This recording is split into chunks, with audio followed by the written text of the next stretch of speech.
Almighty God, who in thy infinite wisdom and providential goodness has appointed the officers of rulers and councils for the welfare of society and the just government of man, we beseech thee to behold with thy abundant favor us thy servants, whom thou hast been pleased to call to the performance of such important trusts in the Commonwealth of Dominica.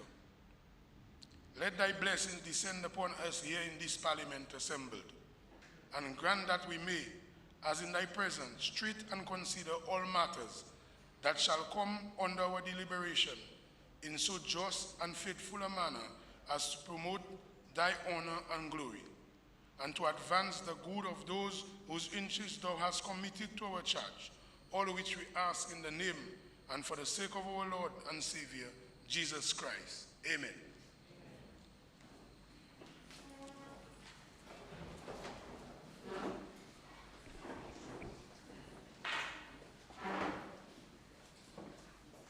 House resumes and debate continues. Just an administrative matter. The Honorable Prime Minister indicated that he will be late this morning, and also the Honorable Rayburn Blackmore also indicated that also. Let's proceed.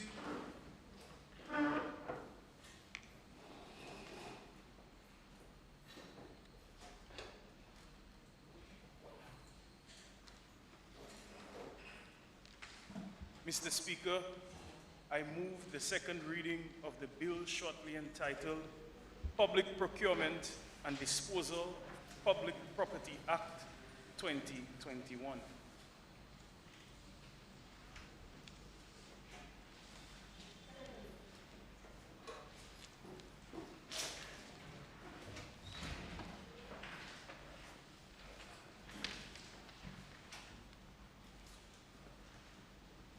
Mr. Speaker, in August of 2012, Parliament approved a Public Procurement and Contract Administration Act number 11 of 2012.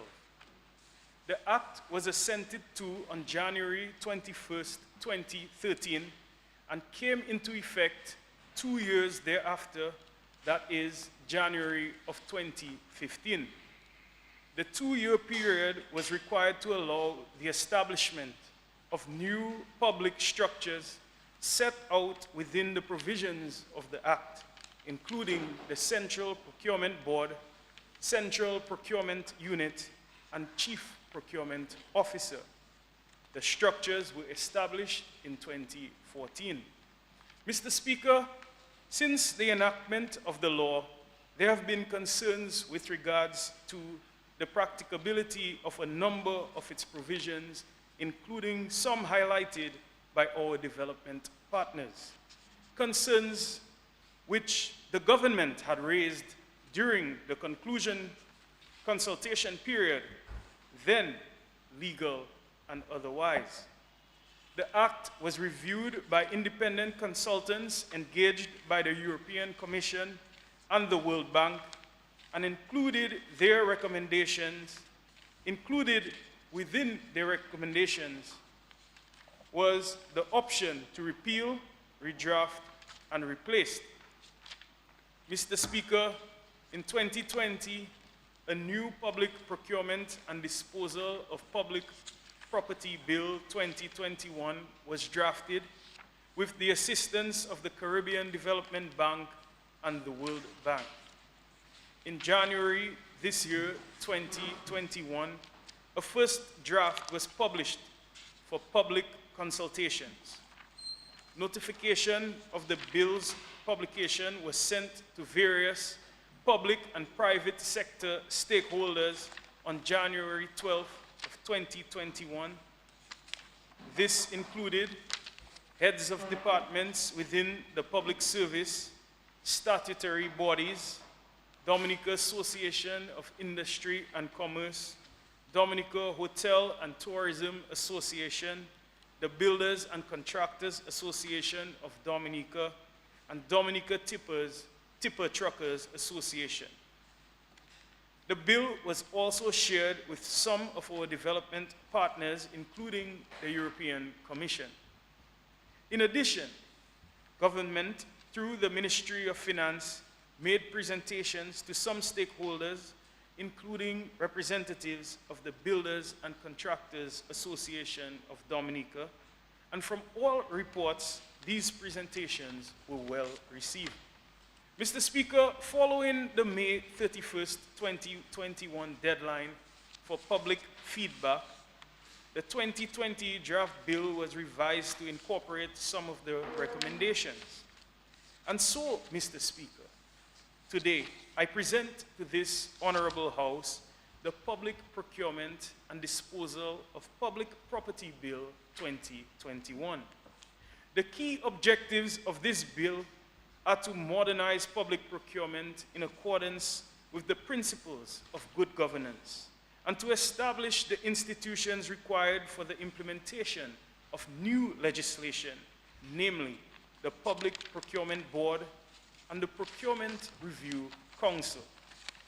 The bill contains the specific procedural rules which govern how public procurement is to be conducted. It provides 6 procurement methods which could be applied for the award of public contracts, consistent with what exists internationally, namely open competitive bidding, limited competitive bidding, request for quotations, single source procurement, request for proposals method, as well as electronic reverse auction procurement method when government implements electronic government procurement. Mr. Speaker, notwithstanding the various procurement methods, we have included several provisions to ensure the protection of local goods and services, including small contractors. And this is certainly a firm position of this government. The bill also allows for an appeal process for aggrieved parties and prescribes the rules for disposing of public property. Mr. Speaker, as stated by the Minister for Finance in the 2020-2021 budget address, this bill forms part of a strategy to build financial resilience. It has been designed to ensure economy, increased efficiency, value for money, competition, broad participation by bidders, fair and equitable treatment of bidders, and to further strengthen the principles of transparency, integrity, and accountability to promote economically, environmentally, and socially sustainable procurement and to promote the long-term industrial development of Dominica. The regulations to support the implementation of the bill are being drafted with the support of the World Bank. We look forward to enlisting the provisions of the bill following approval of the regulations. Mr. Speaker, I now commend the bill to this Honorable House. Thank you.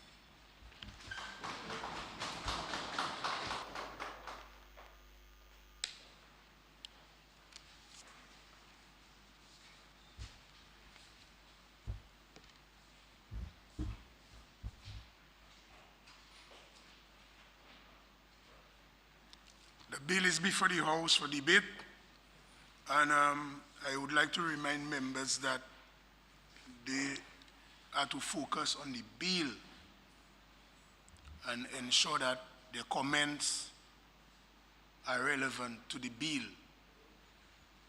The bill is an extensive bill, so I think there is room for major discussion, but stay relevant on the bill. Let's proceed.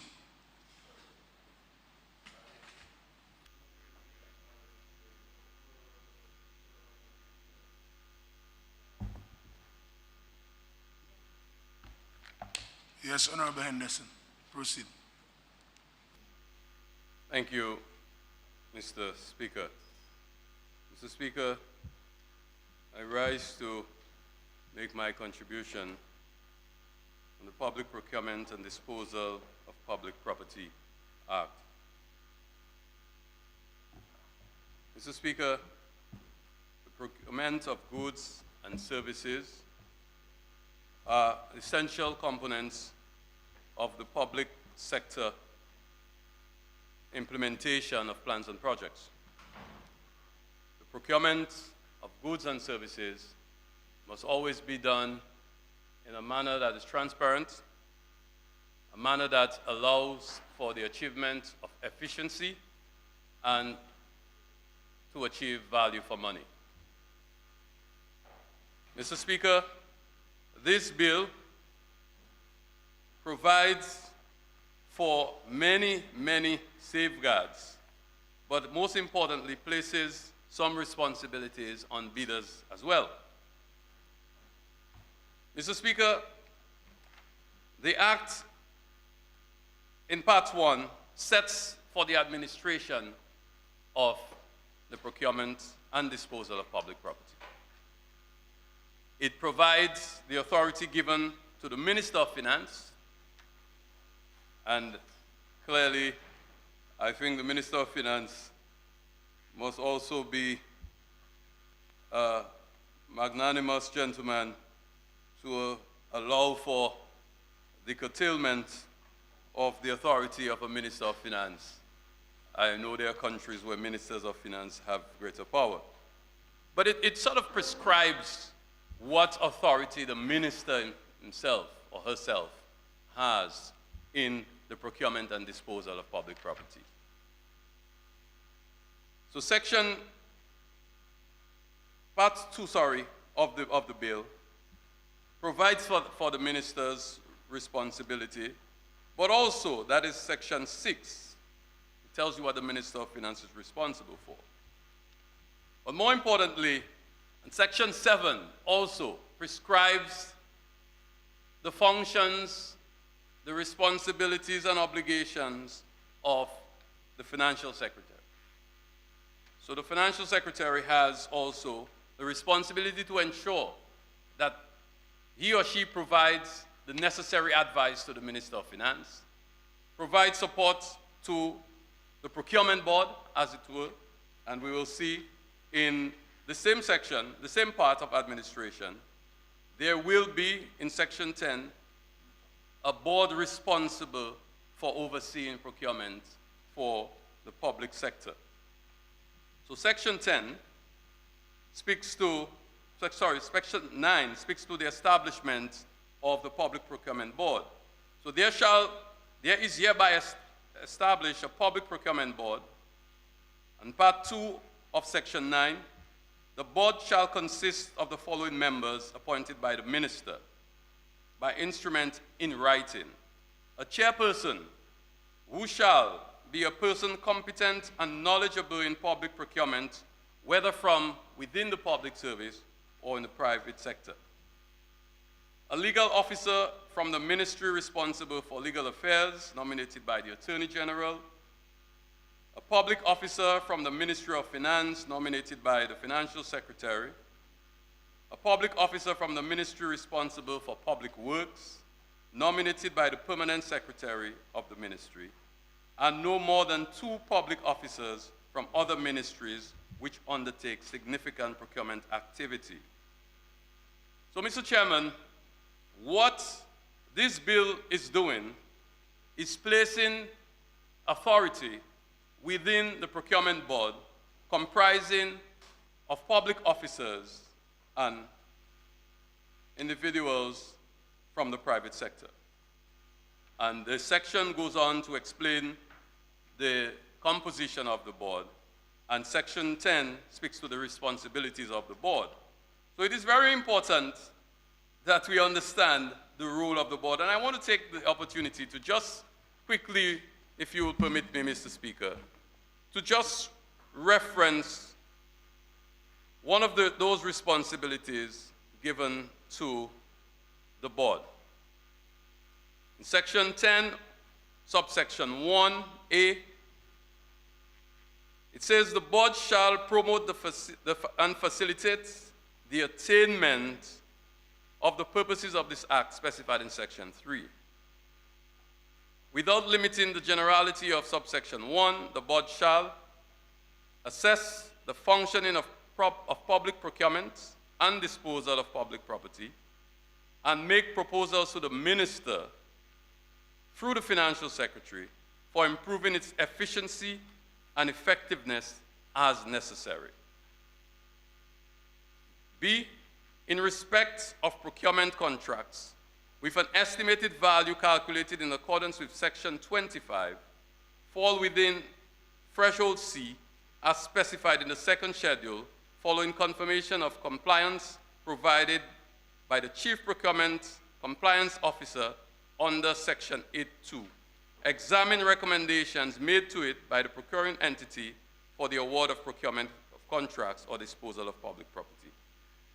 Mr. Speaker, I just highlighted two subsections within Section 10 that just to illustrate that it is the procurement board that will have most of the authority in the procurement process for contracts.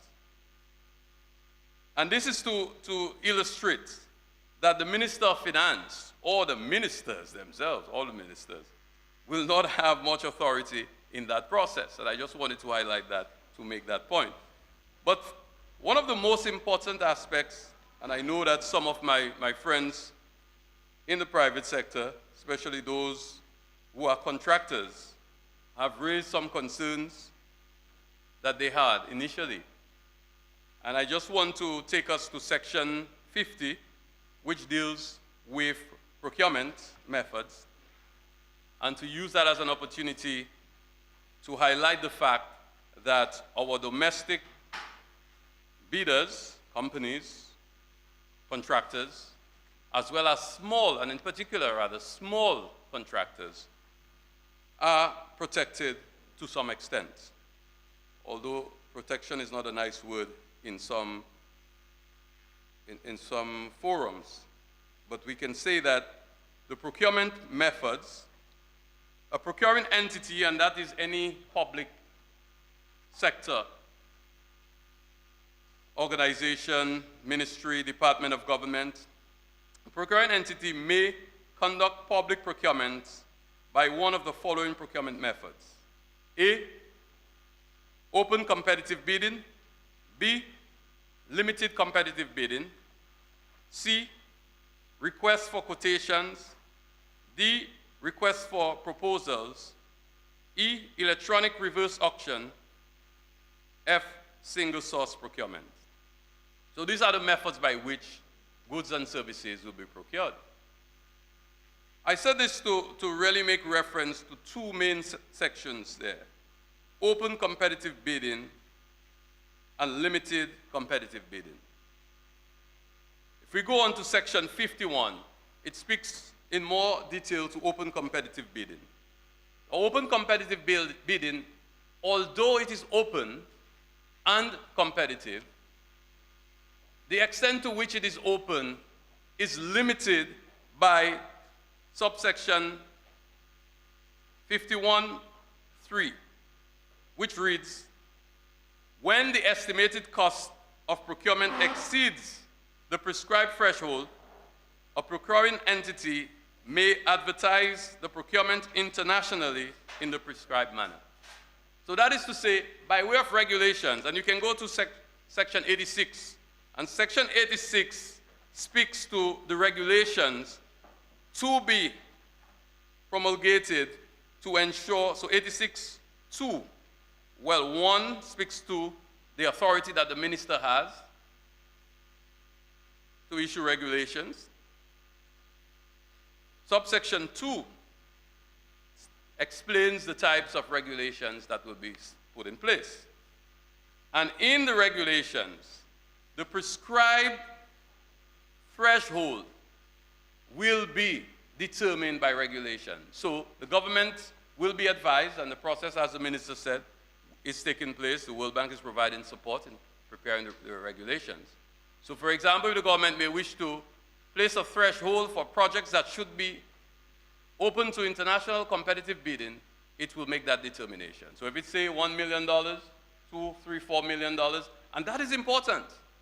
That is going to be very, very important because it will be a way of protecting our local contractors to ensure that they will have the opportunity to bid on projects, public projects, because they may not be able to survive the competition from outside.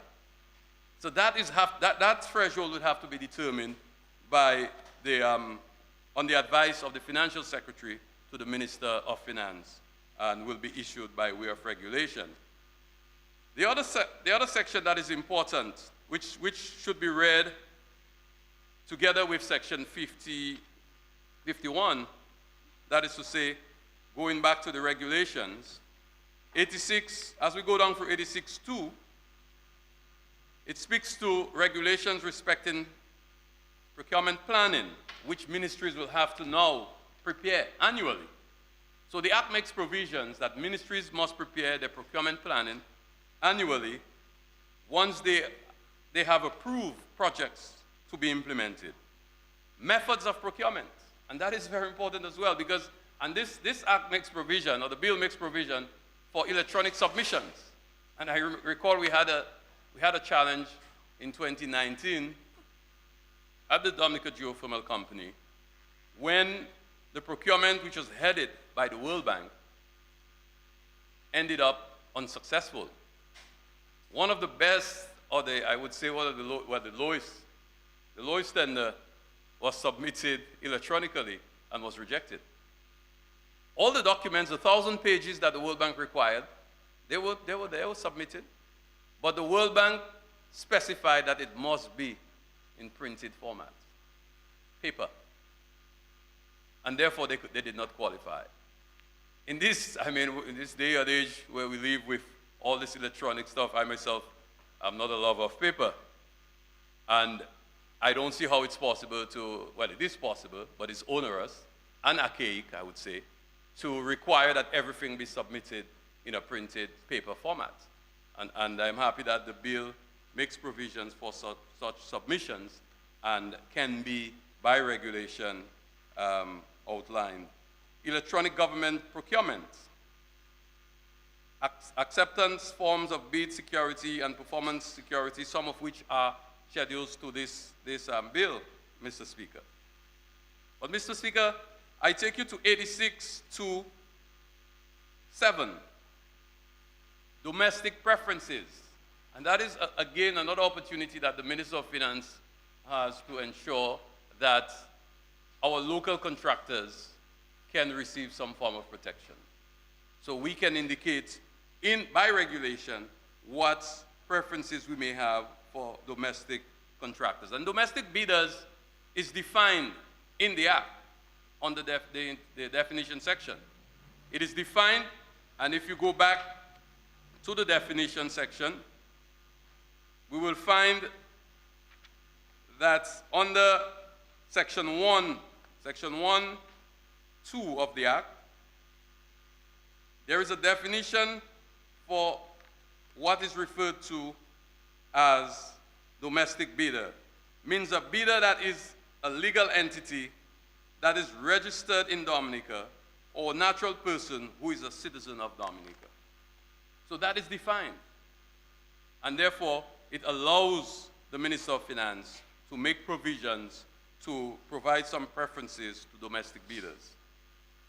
But the same section 86, subsection 2, and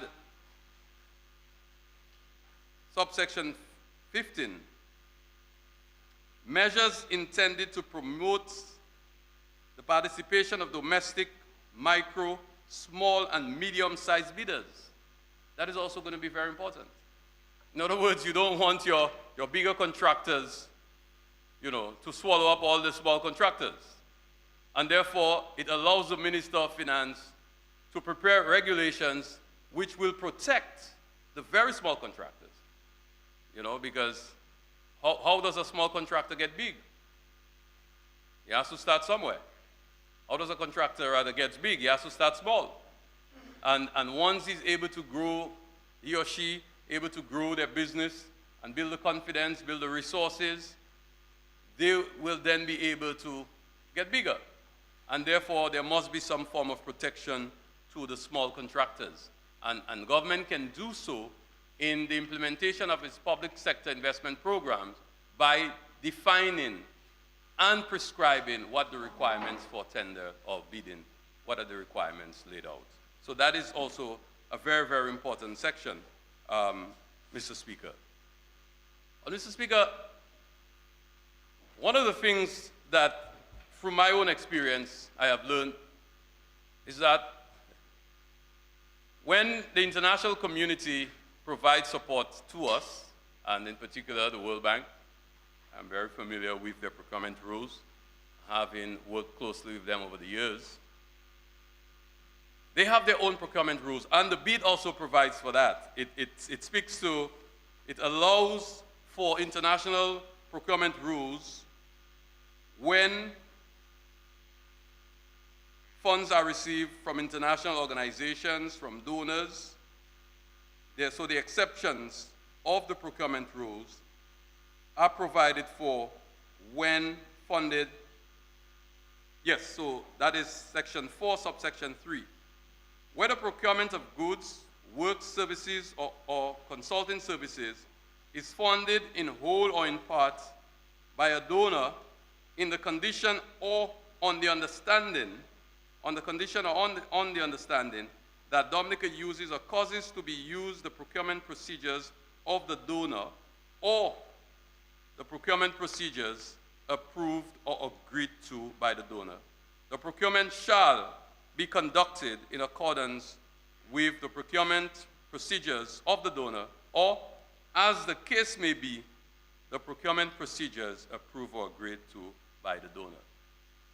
So in the case of the World Bank, because they have some of the highest standards in public procurement, because there are some requirements that they have, I know we have the opportunity as well in the regulations to determine things like gender equity.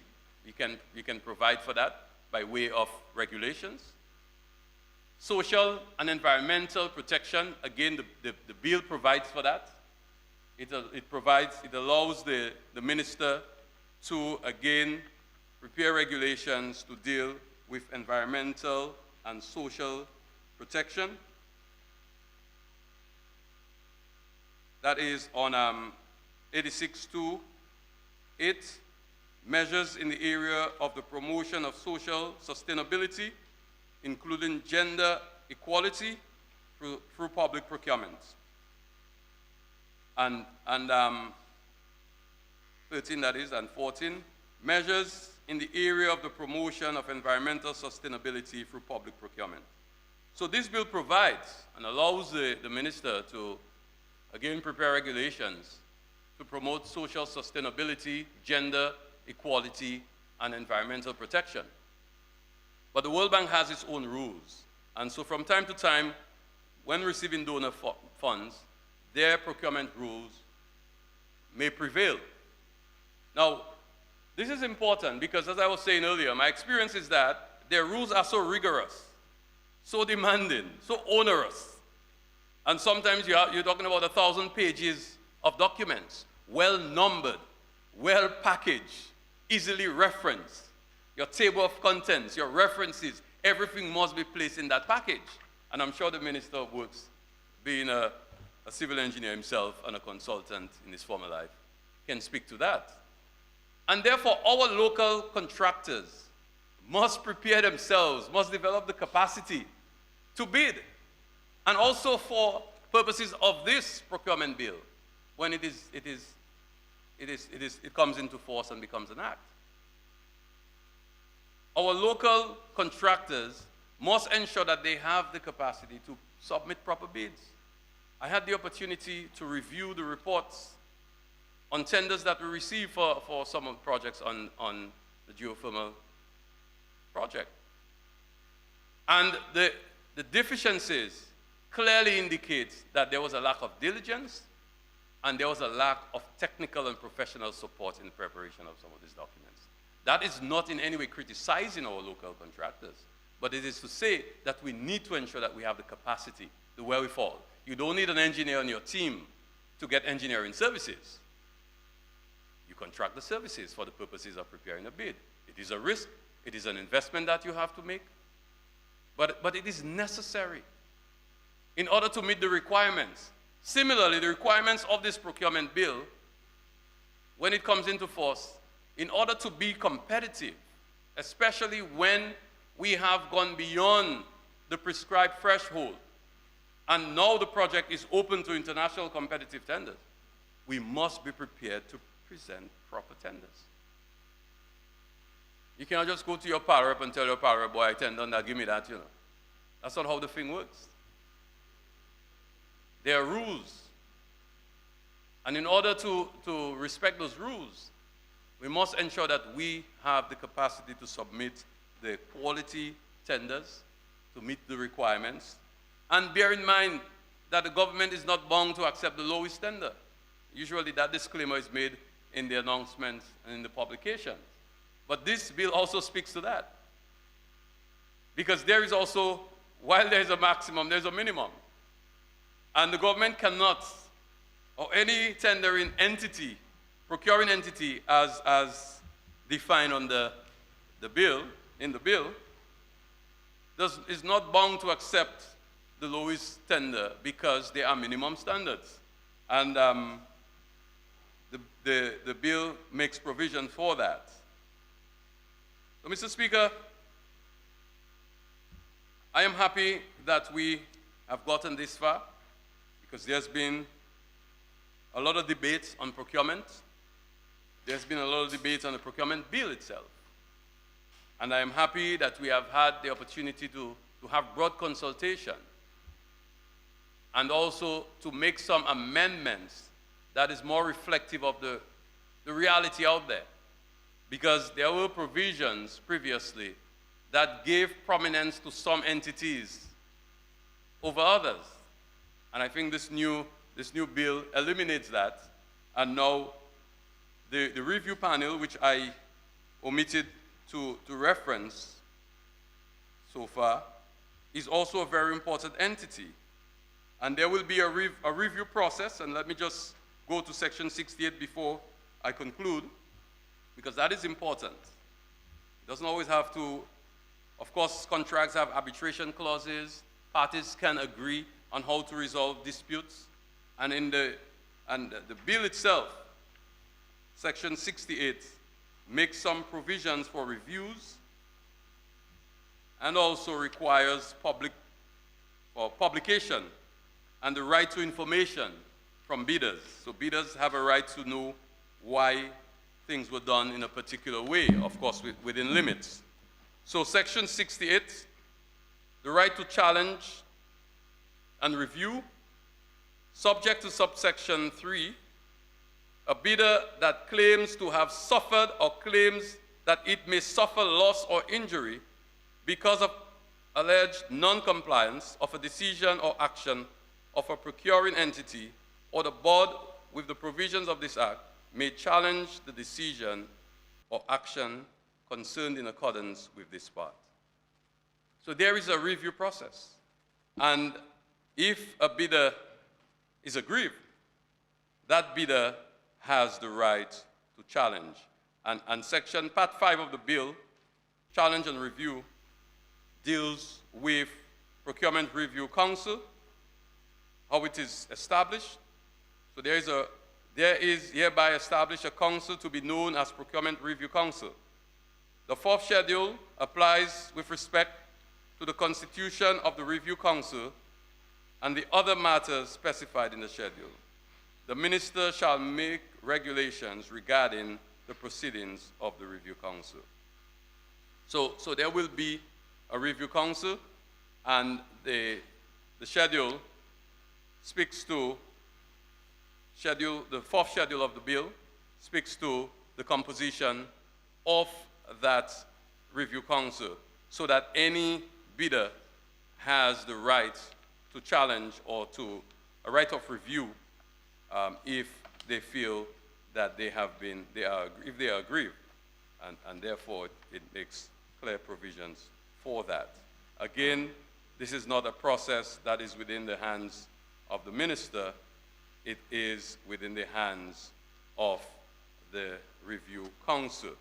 And just to say that the Procurement Review Council, the constitution of the council, the membership of the Review Council, that is schedule, the fourth schedule, section 61, it makes reference to section 61.2.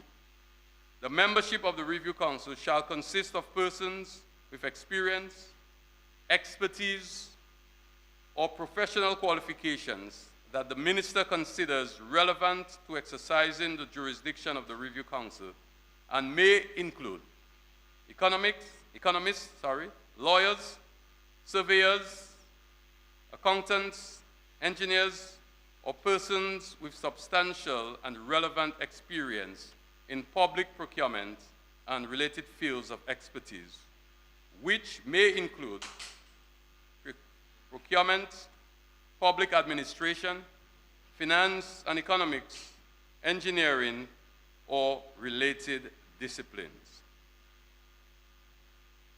So, this Review Council will have the authority to investigate complaints, to investigate grievances, allegations, or any submissions properly put before it. And I want to emphasize, properly put before it. So a fella on the road or on the radio doesn't all of a sudden have jurisdiction to force the council to review a matter on innuendos, on hearsay, and the like. There has to be a basis for submission, and that submission must be properly submitted. I will not speak to the procedure for submission, but it is there in the fourth schedule of the bill, Mr. Speaker. So there are processes, there are procedures, and it is not just, as a result of those loose allegations that are so commonplace these days. So, Mr. Speaker, having sought to highlight some of the relevant sections of this bill, I fully support the Public Procurement and Disposal of Public Property Act.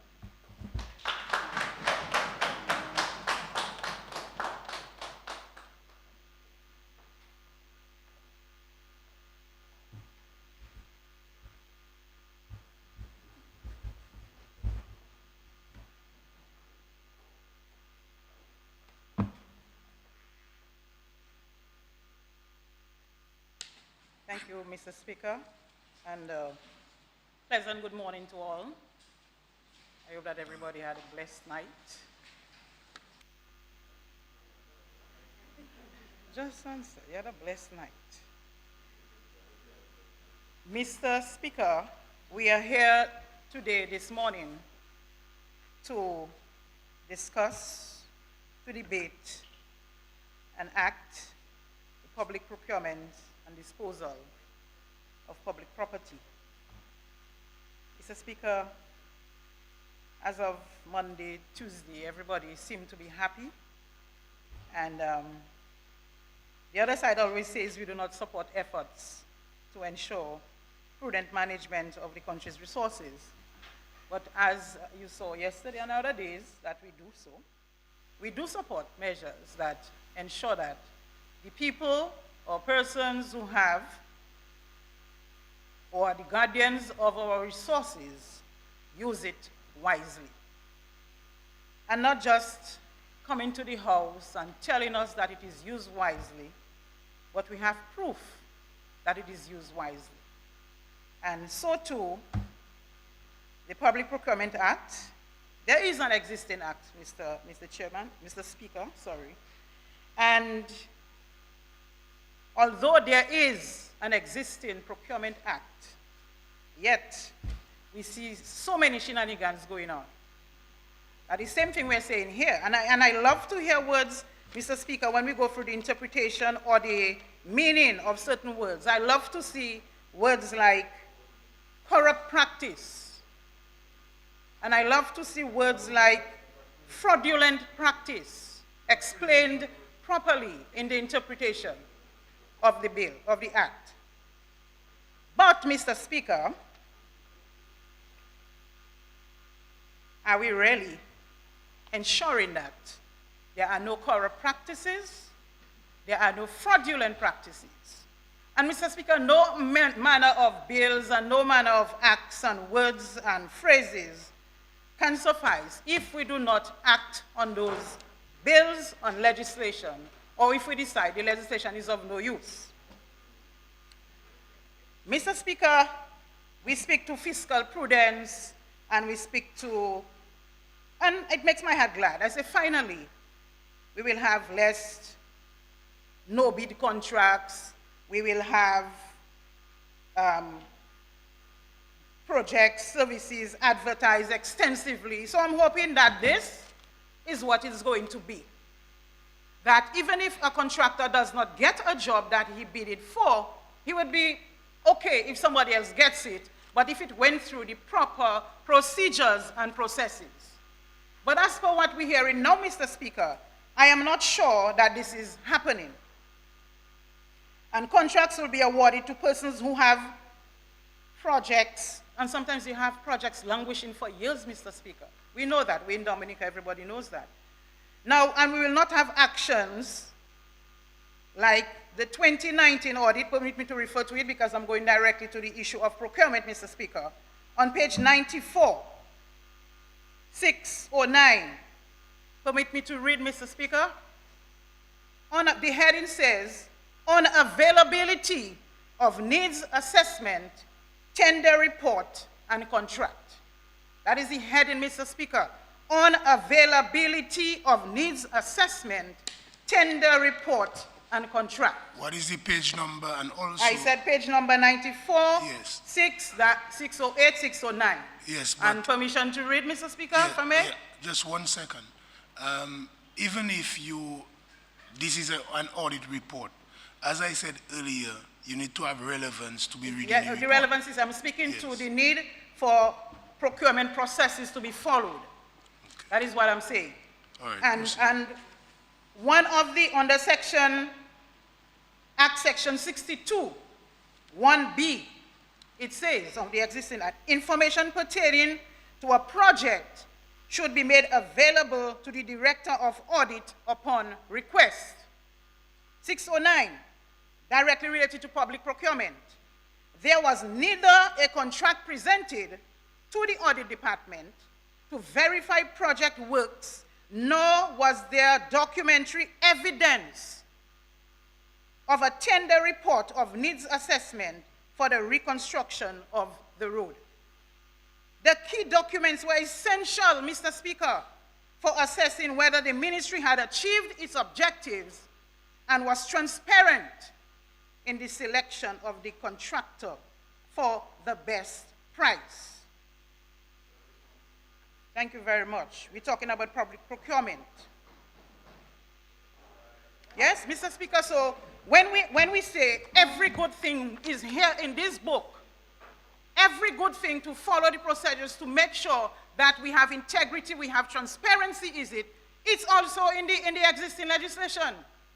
There is something in it, it cannot be all bad, that we use the opportunity. And we go through this, Mr. Speaker, and if you go through on page 95 of the same audit report as well, 612,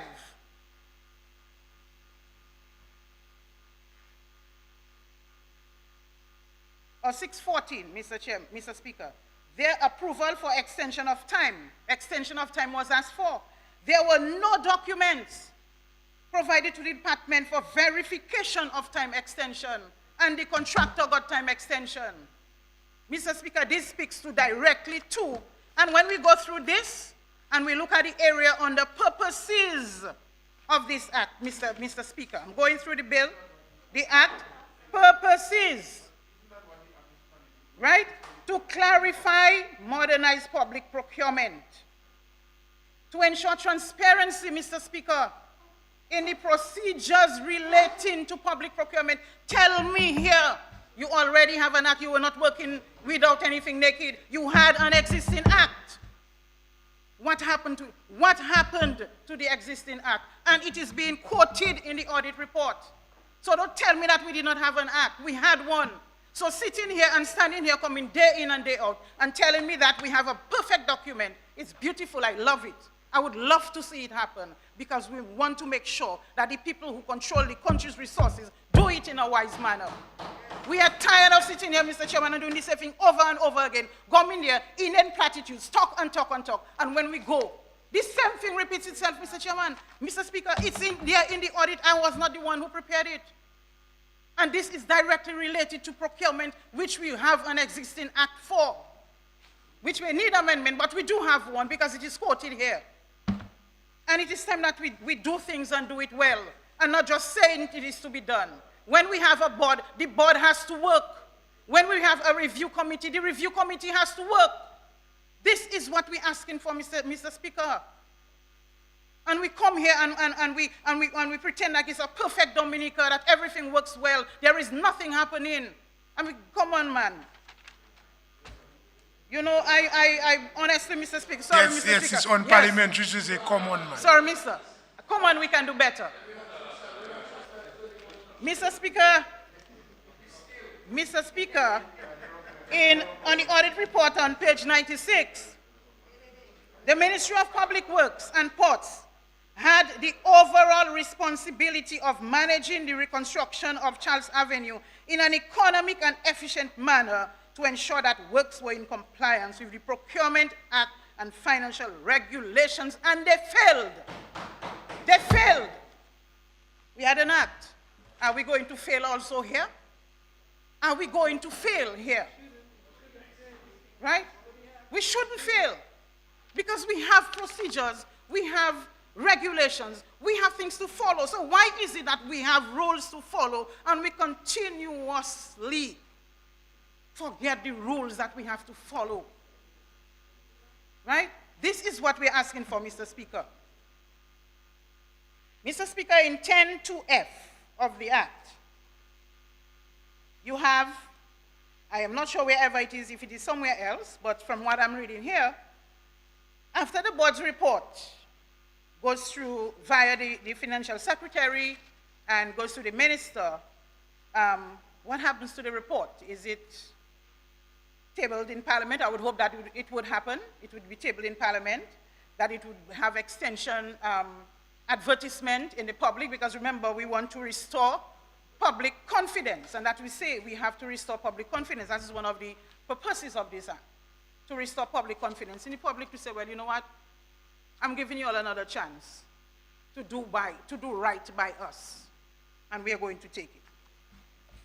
So we will not have areas in this audit report again that says contracts were signed, audit report doesn't have a copy of the contract, audit report knows nothing about what is going on, yet work's going on. And then yesterday, when I listened to the disparaging of a comment that the member for Ozonoff made, that this is insignificant, this is not so important.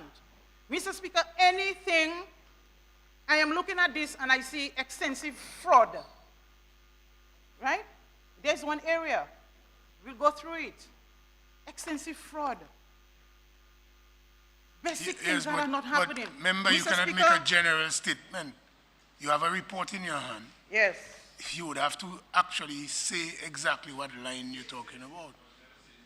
But I you didn't cannot. say the whole book was fraud. Yes, because it might be sending a wrong signal to the public.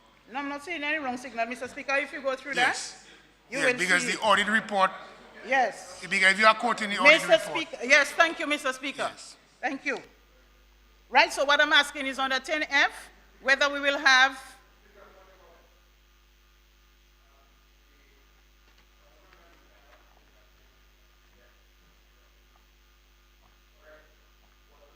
what's the point of order?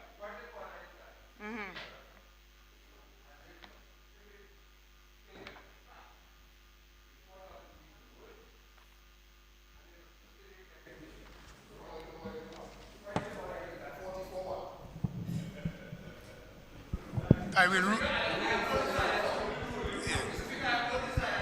So yeah, there's no argument there. I said it clearly. But I agree with Mr. Speaker, and I went ahead. 1 minute, 1 minute, Yes, Senator. sir. Sorry. I made a clear point that You are actually quoting from the audit report. The audit report does not say there is extensive fraud anywhere. So you'll have to withdraw that so you can move on. Mr. Speaker, Yes, Mr. yes, Speaker, I agree. there are areas of fraud mentioned in here. Okay? No, Senator, you'd have to. Mr. Speaker, I withdraw the statement. Thank Okay. you. All right. Mr. Speaker, we're talking about public procurement and doing things right. And this is what we are spending time here and resources here to do. In 2018 report, page 70, 511, engagement of worker. It was observed, Mr. Speaker, your permission again, so I can read. It was observed that an individual undertook continuous work involving demolition, removal of material, and other related activities, and was remunerated 17 payments totaling $50,808. Mr. Speaker, what I am concerned about is 512. The audit was provided with no evidence of a contract between that service provider and the ministry. The Office of the Director of Audit is of the view that the works undertaken were of a contractual basis, and department contract agreement should have been completed in accordance with financial regulations. Mr. Speaker, this is what we are talking about. This in compliance with this, and in compliance with regulations, and in compliance with every action that is taken. Because at the end of the day, Mr. Speaker, when these things happen, resources are wasted, resources that we cry about that we need for other projects, we could have had it then. So these are the areas that we're talking about that we need done. Yes, we are in full agreement with public procurement, fiscal responsibility, anything that would ensure that people are held accountable. And this is what we're asking, and this is what we want. So persons are held accountable for their actions, because the money does not belong to any individual. It belongs to the state, it belongs to Dominica, and we have to make sure that we are the guardians of these resources. Mr. Speaker, we have to ensure that transparency is in procedures relating to public procurement, that we promote integrity, we promote fairness. We increase, the word in the act is increase, but I can add the word restore public confidence in public procurement. Because, Mr. Speaker, if you ask, you will find out the reasons why I'm saying that. We have to ensure that people who have been given the mandate are held accountable to the public. That true and accurate report on your stewardship. If not then, Mr. Speaker, when? We are in 2021. If not then, when are we going to get these things? Mr. Speaker, under 63(1) of the Act, disclosure of interest. Under the Public Procurement Board, I saw it for the Review Board. Declaration of interest, I am not sure I saw it for the board, I may be mistaken. But declaration of interest, I am not sure that I saw it. Anyway, it should also apply. It applies to review committee, it should also apply to the board as well. Mr. Speaker, the procurement plan under section 24, subsection 4, I saw where you have the public procurement website, on the public procurement website to advertise, but I would also include, if it's the government website, the Gazette, and other platforms, because transparency is the order of the day. We cannot not allow people to know exactly what is going on. Under 51, open competitive bidding, we hope that it shall provide equal access to all eligible and qualified tenders or bidders without discrimination. And it will ensure that works, goods, or services are widely available in Dominica at a competitive price. And workers, they are labor intensive and most suitable for suppliers in Dominica. And the works are scattered geographically. or spread over time. We understand the case of the monetary threshold and regional and international competition, and tendering where sufficient competition does not exist in Dominica. We have to ensure that it exists here. Because we hear of our local contractors, they'll be happy. I hope that they will be happy, and I'll be happy if they are happy to follow the rules and regulations here. So invitation to tender or to bid, it will be publicized in the Gazette and other newspapers which are in wide circulation in Dominica. Mr. Speaker, we are tired of, we do not want secrecy. Don't say we're tired. We do not want secrecy. We want to be above board. We want to be open and above board. Mr. Speaker, if this tells us that we are above board and we follow the rules and regulations in here, I think we will have a dynamic Dominica. But unless we follow procedures and we stop interfering, if we are interfering in the processes, Mr. Speaker, then and only then we will have the resilient Dominica that we're asking about. Our people will be resilient, first of all, and then Dominica on a whole. Thank you, Mr. Speaker.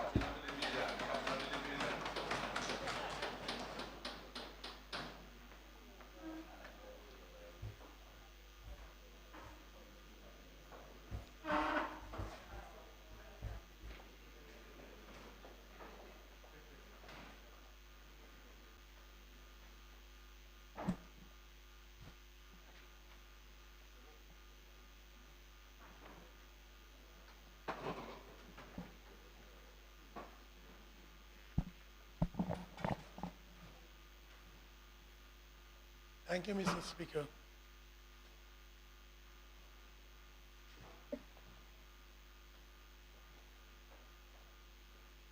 Mr. Speaker, I was very pleased in listening to Honorable Vince Henderson in his presentation repeatedly mention local contractors and engaging them to ensure that they improve on capacity.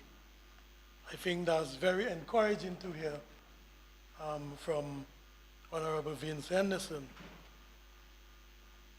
Public procurement and disposal of public property. Under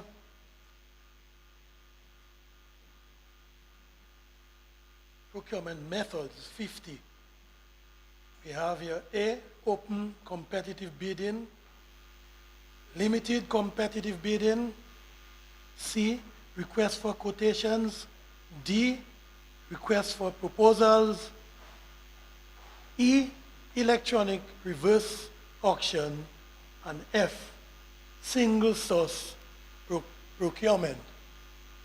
Where are we today with regards to these 5 areas or methods of procurement? The audit report tells us where we are in terms of what we've been doing.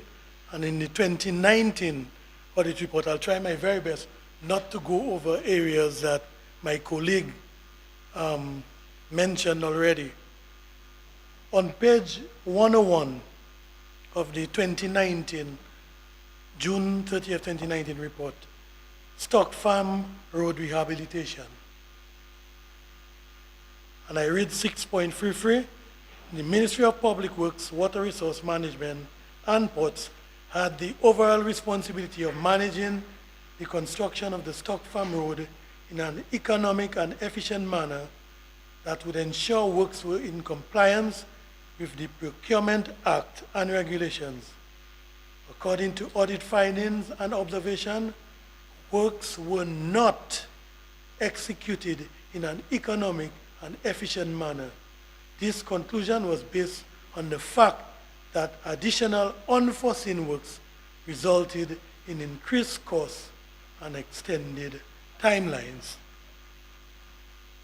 Page 108, we're talking about where we at currently and why we really do need this legislation. Page 108, Cochrane Road. Both contracts were awarded to Sotradom SAS Limited through a design and build method via a single tender process. So while here is proposing open competitive bidding and various methods, it seems that where we are or where we were in 2019 was just single tender process. Now, awarded for the Cochrane Road was $11 million for the first phase and $12 million. Now, under 6.57, the auditor is saying it was observed that both phase 1 and 2 started before contracts were signed. How could that be? How could a contractor start works before the contract was signed? Phase 1 works started on March 26, 2018, and the contract was signed about 3 months later on June 6, 2018. Phase 2 started in November 2019, and the contract was signed 6 months after in May 2020. This was in contravention of the Procurement Act 7, Section 69, which states, and I read, the contract administrator shall not permit any work to commence under a works contract before an agreement has been executed, except when the procurement is made as an emergency procurement. I go further on page 110. Member, I'm trying to understand Yeah. what is the relevance of reading the auditor's report when there have not been a discussion at let's say the Public Accounts Committee level where you can actually get the facts properly and all the questions you are asking and actually distilling it in the public have not been discussed at the Public Accounts level. So I'm not sure as to the relevance. You would have to indicate to this Honorable House what is the relevance of quoting the auditor's report before it has been discussed at the Public Accounts level where they have investigated and have a discussion with the Director of Audit. So that is why I said earlier that let us be relevant to the Act. So if you can point out to me what is the relevance to the Act in the absence of the Public Accounts Committee doing its work, then we can proceed with that line of argument. But you need to explain to this Honorable House what is the relevance. Mr. Speaker, Mr. Speaker, we're talking about public procurement and disposal of public property. We cannot do that in isolation. We have been disposing of public property. And this report, which is tabled before the Parliament, speaks to what has been happening with regards to public procurement. So I am giving examples from the table reports, 29 report, of what has been happening. Yes, I understand that, but I'm asking what is the relevance to this Act? Because we are supposed to, I like two approaches that I find was already on track with my comments before we started. I made a comment and I said, be relevant. The Honorable Vince Anderson went to different sections, explained. Then we had, on the other side, Senator Joseph. She came and she quoted sections, she read the sections, and she said what she expects to happen. But this is not yet passed yet. So if you can explain or connect the relevance of bringing an auditor's report. As I said, there is a Public Accounts Committee. So we cannot come to Parliament investigating a report when we are trying to pass a bill. This is something, so you need to indicate the relevance to the bill. Mr. Speaker. Yes. Mr. Speaker. Yes. We are not debating the report, that's what I'm telling you. I'm not debating the report. The debate is not on the report. I'm just quoting. Let us not argue, let us just focus on what I'm saying. Yeah. So Honorable Hector John, your member on your side, Honorable Luga is on his feet. I'm explaining something, he needs to explain to the House what is the relevance, and he can move on. Yes, okay. It's just to tie the relevance. Yes, okay. The relevance, Mr. Speaker, is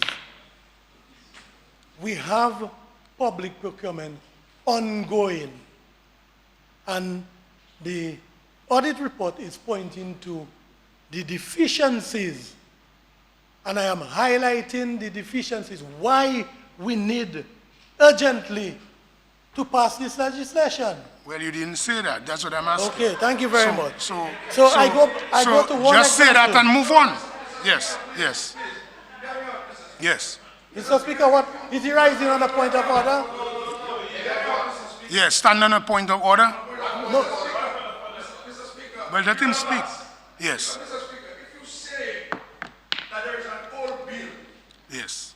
and you're now debating a new bill and you're making reference to an audit report, you must talk from the old bill. What gave rise to that and not any audit report? So you have to be quoting from the old bill and referencing to the audit report. But unless you can quote what is in the old bill, you are being irrelevant to this particular matter. I agree with you, and that's why I was saying, what is the relevance of this new bill to an audit report of 2019? And we are in 2021. And the House is meeting. Yes.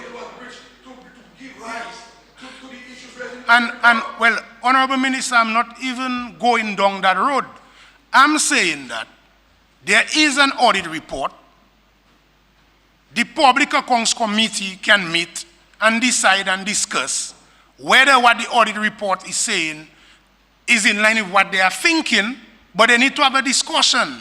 They cannot come to this Honorable House to have a discussion on an audit report that they are not clear on and not sure and have not discussed it with the team. That is the Public Accounts Committee. So I'm saying, let us stick to the matter on hand, which is this bill. Mr. Speaker. Yes.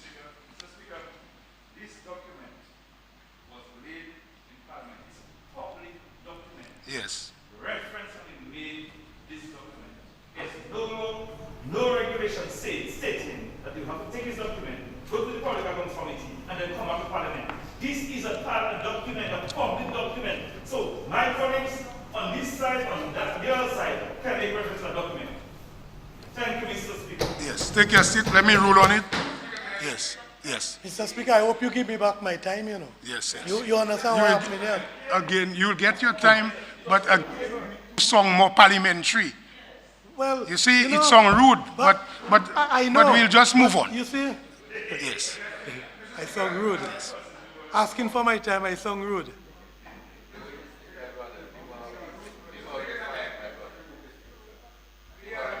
We can't go on the internet. We cannot quote public documents, table documents. Come on. Oh, come on.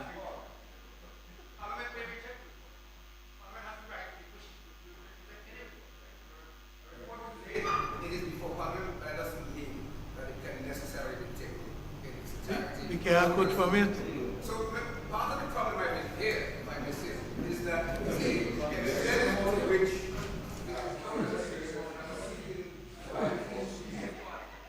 insofar as what is being said here, referencing of the current debate on the current bill, if a member is referring and saying there's an audit report that has been laid which indicates that there's inappropriate behavior or action and so on, then that may be acceptable, but to go into the level of detail in the way that is being sought, that's where I think we're getting into problems. So it's a matter of the member being circumspect as to how he presents it.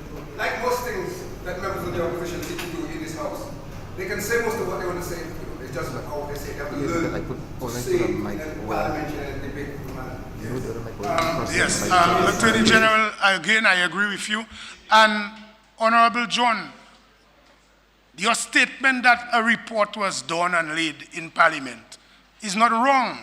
But what we are saying is, and the Attorney General just indicated his views and actually said what he thinks on the matter, which I agree with him, that we are actually debating this piece of legislation.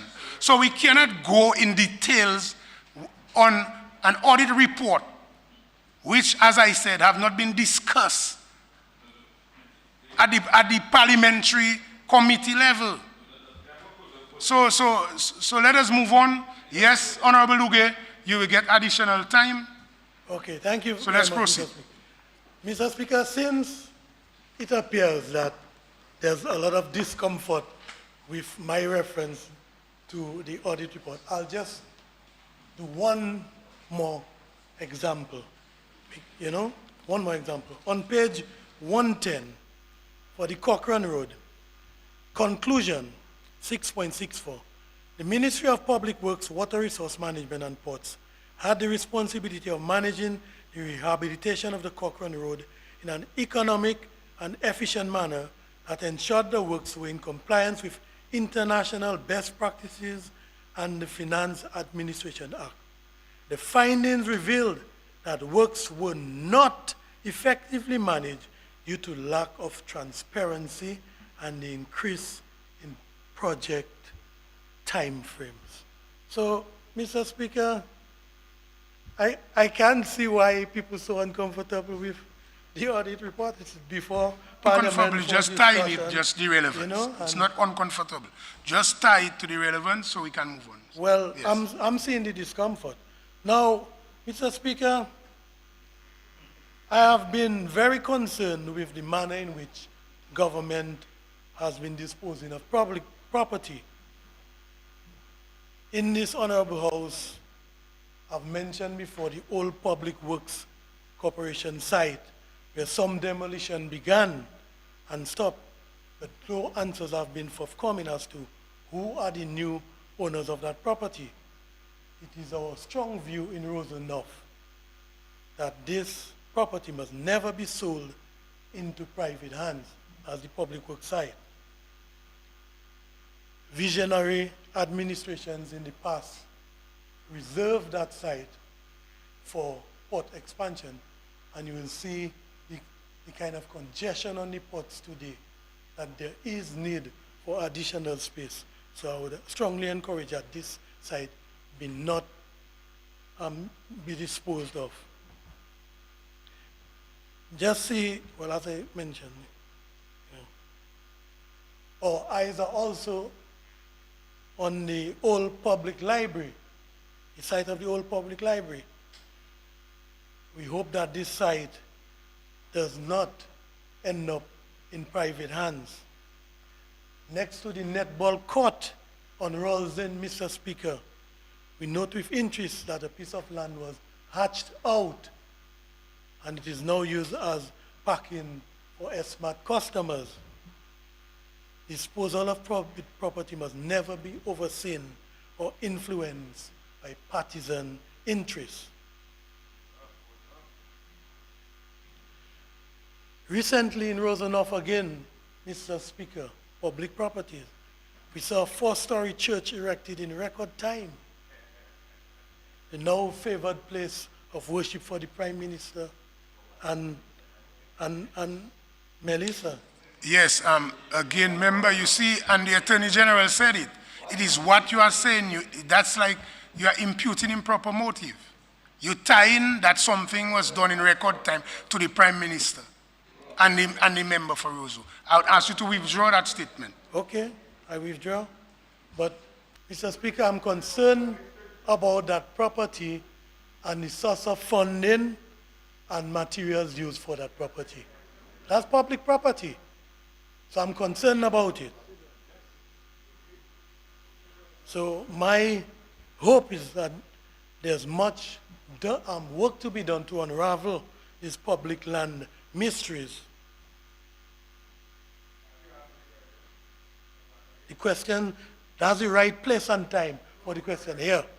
Here is the right place and time. Here is the right place and time.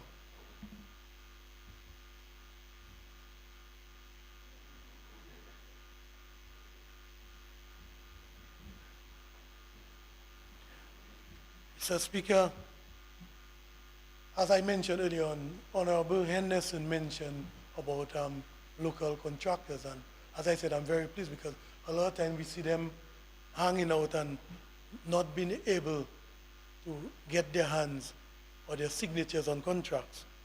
We have the Dominicans builders, truckers, masons, carpenters, electricians, all of them impatiently waiting to get employment justice in this land.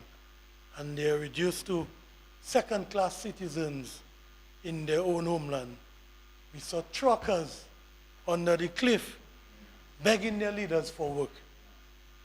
I would say to the truckers today, truckers, find your manhood and stand up for yourself.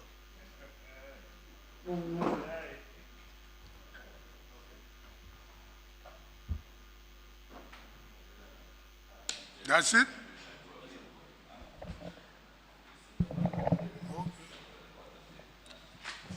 Yes, Honorable John. Mr. Speaker, I'd just like to make some intervention, and my intervention is more or less on Part 4, Ethical Standards and Procurement Integrity. Mr. Speaker, yesterday we had we debated about fiscal responsibility framework, and we heard about all the niceties coming on this side about what the government has been doing.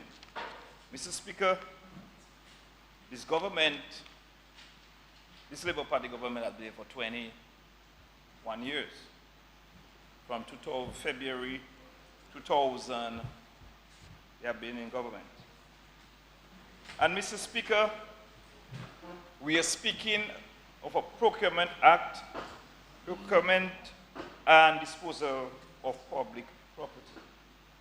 And the reason why I look at Part 4, not Part 4, Part 6, sorry, Ethical Standards and Procurement Integrity.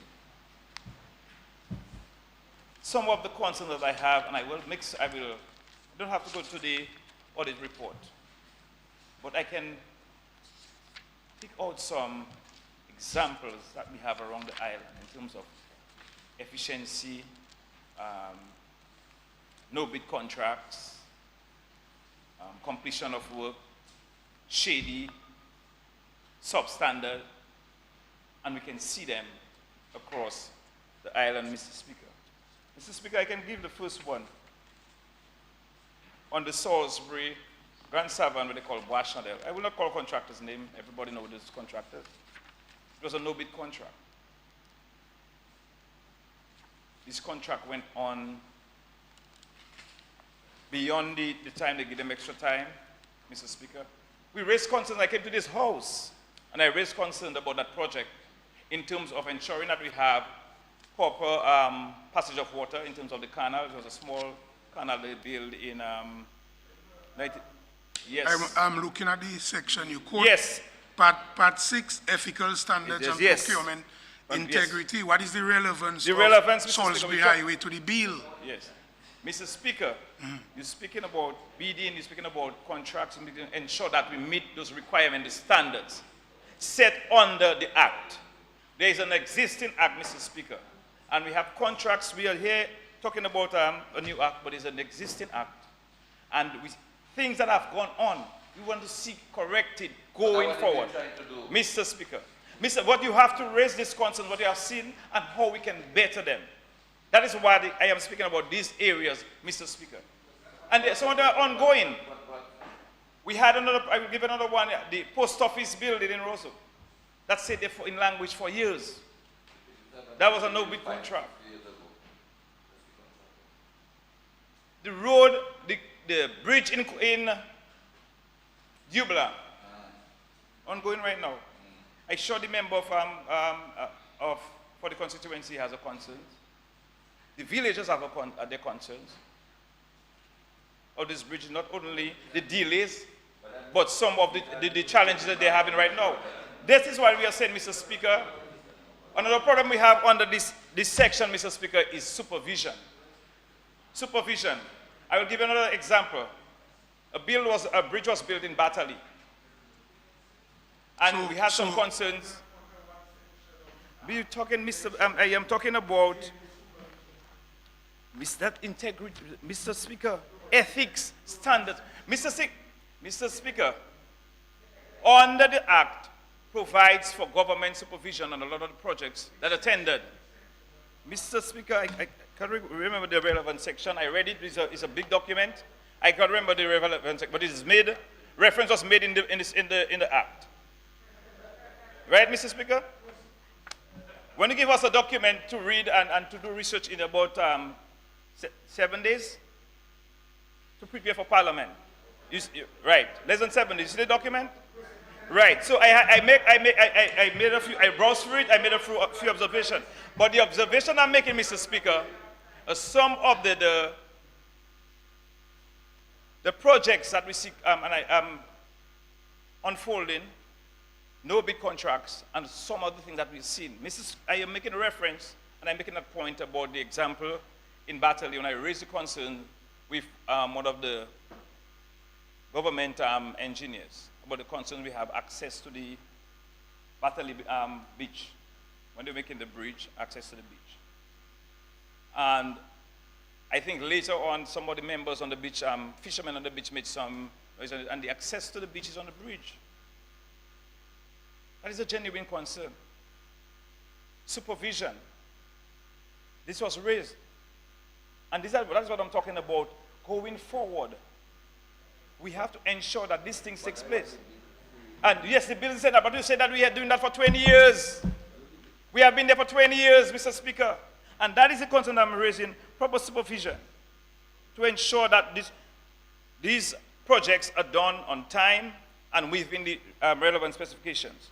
I have a concern as well, Mr. Speaker, that when contracts are given to these contractors or subcontractors, the bill makers, there's a previous bill, they should be protected under this bill, under this act, Mr. Speaker. And you have our subcontractors are not being paid on time when money is made available to these contractors. And we are not protected. They should be protected. We have to protect our subcontractors who take their limited resources, invest to provide services to these contractors. And then they're saying that they're having some cash flow issues and problems. This comes under this act in terms of supervision. No, we have to protect our local contractors. That is what we were asking for. That is what the act should be providing for. If it's part of the old act, you know. Mr. Speaker, that's what I'm saying. It is not being enforced. It is in the previous act, and we are hearing these concerns being raised over and over by our local subcontractors. That is a problem. Exactly. That is a problem. We should ensure that the contractors, yes, that's where the process is. But Mr. Speaker, we should ensure that the contractors provide the services was provided for. They have the funding, and they do not our local contractors all the time. They don't have the resources. Some of them do not have the resources to go to court. We know better than that. So we are saying, let us find a way. It is part of the previous. Let us ensure that our subcontractors are protected. I am just saying, making sure that we are looking out for our contractors, Mr. Speaker. Mr. Speaker, earlier on, mention was made about our contractors should develop capacity, and I am supporting that 100%. We should empower our contractors. The corporation or the team should maybe ensure that they have training and whatnot to empower themselves. We should encourage that because we want them to be competitive. We want them to go out there and be able to have joint ventures and whatnot to make sure that they compete successfully and meet all the necessary requirements. We want that to happen to a subcontract. And that's what I'm saying, that we have to create that environment for them to see that they can compete and compete successfully. And that's why I look at that specific area, that look at ethics, ethical standards, and procurement integrity, that our contractors, our subcontractors, government, whoever they're building for, that we get value for money. Our director of audit will come to report to us that these requirements under the Act were met, and we are going forward, not stop, not stay. We continue to repeat and repeat and repeat this thing, saying it's been done and it's not been done. And let us going forward, Mr. Speaker, I would like to see us enforce all the provisions under the Act to ensure that we get what we required. Always say it, value for money under this Act. Thank you very much, Mr. Speaker. Just wanted to bring that up. Yeah, it's still, but I'm sure. Yeah. Who's next? Yeah, no, you have to write for me. Yeah, for the village council. The village council. The village council. Yes, proceed, Honorable Linton. Mr. Speaker, thank you. Public procurement is a standout item in the toolkit of fiscal responsibility. And debt to GDP ratio is a key performance indicator of fiscal responsibility.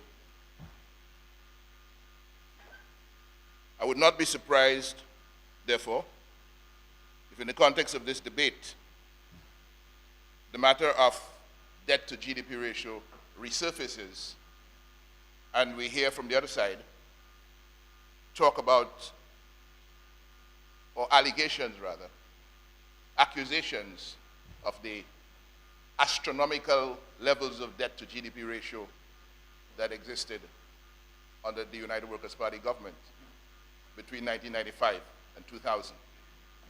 And so, in order to set that record,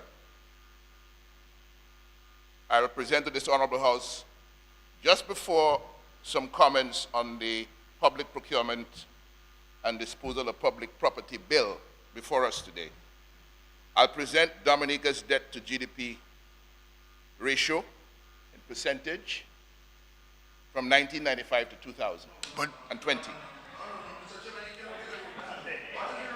Yes. What would be the relevance of it? Because you're on the bill. Mr. Speaker, I just explained that public procurement, Let me hear. Yeah. which we discussed today, The leader of the opposition has to show the relevance of what he's now raising, and then he promises to go into the matter later down the road. So what matter are you dealing with right now? Yes. What is the matter you're dealing with right now? Yes. the public, Records of this man. Mr. Speaker, Yes. Honorable Minister, I got your point. You can take your seat. Honorable Linton, again, and the Attorney General said it. Again, you can say something, but it's how you do it. But if you are actually debating on the procurement bill and you tell the House you will come on it later, then you have a problem with relevance. Mr. Speaker, let us stop splitting hairs. I opened You should just with a debate comment. your No, matter. I opened with a Just- comment. I opened with a comment to clear the way. No. I opened with a comment. Yes. No, I agree. You see, Is there ever a time you have not agreed with them? no, but it's the approach. What approach you're talking about? If you are actually debating and you said that you spoke about yesterday, then you actually said that you will come to the bill later, but the bill is the substantive matter. So it's not But me, it's your approach. Mr. Speaker, you're trying to dictate how I structure my presentation. No. I told you at the beginning. No. I said at the beginning. No, it's not me. No, it's the rules, not me. Yes.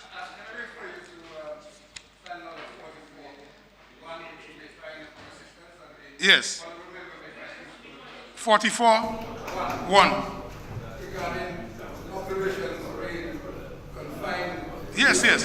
44, Honorable Leader of Opposition, 44-1 says, subject to the provisions of Standing Orders 12 and 13, debate upon a motion, bill, or amendment shall be relevant to such motion, bill, or amendment, and a member shall confine his observations to the subject under discussion.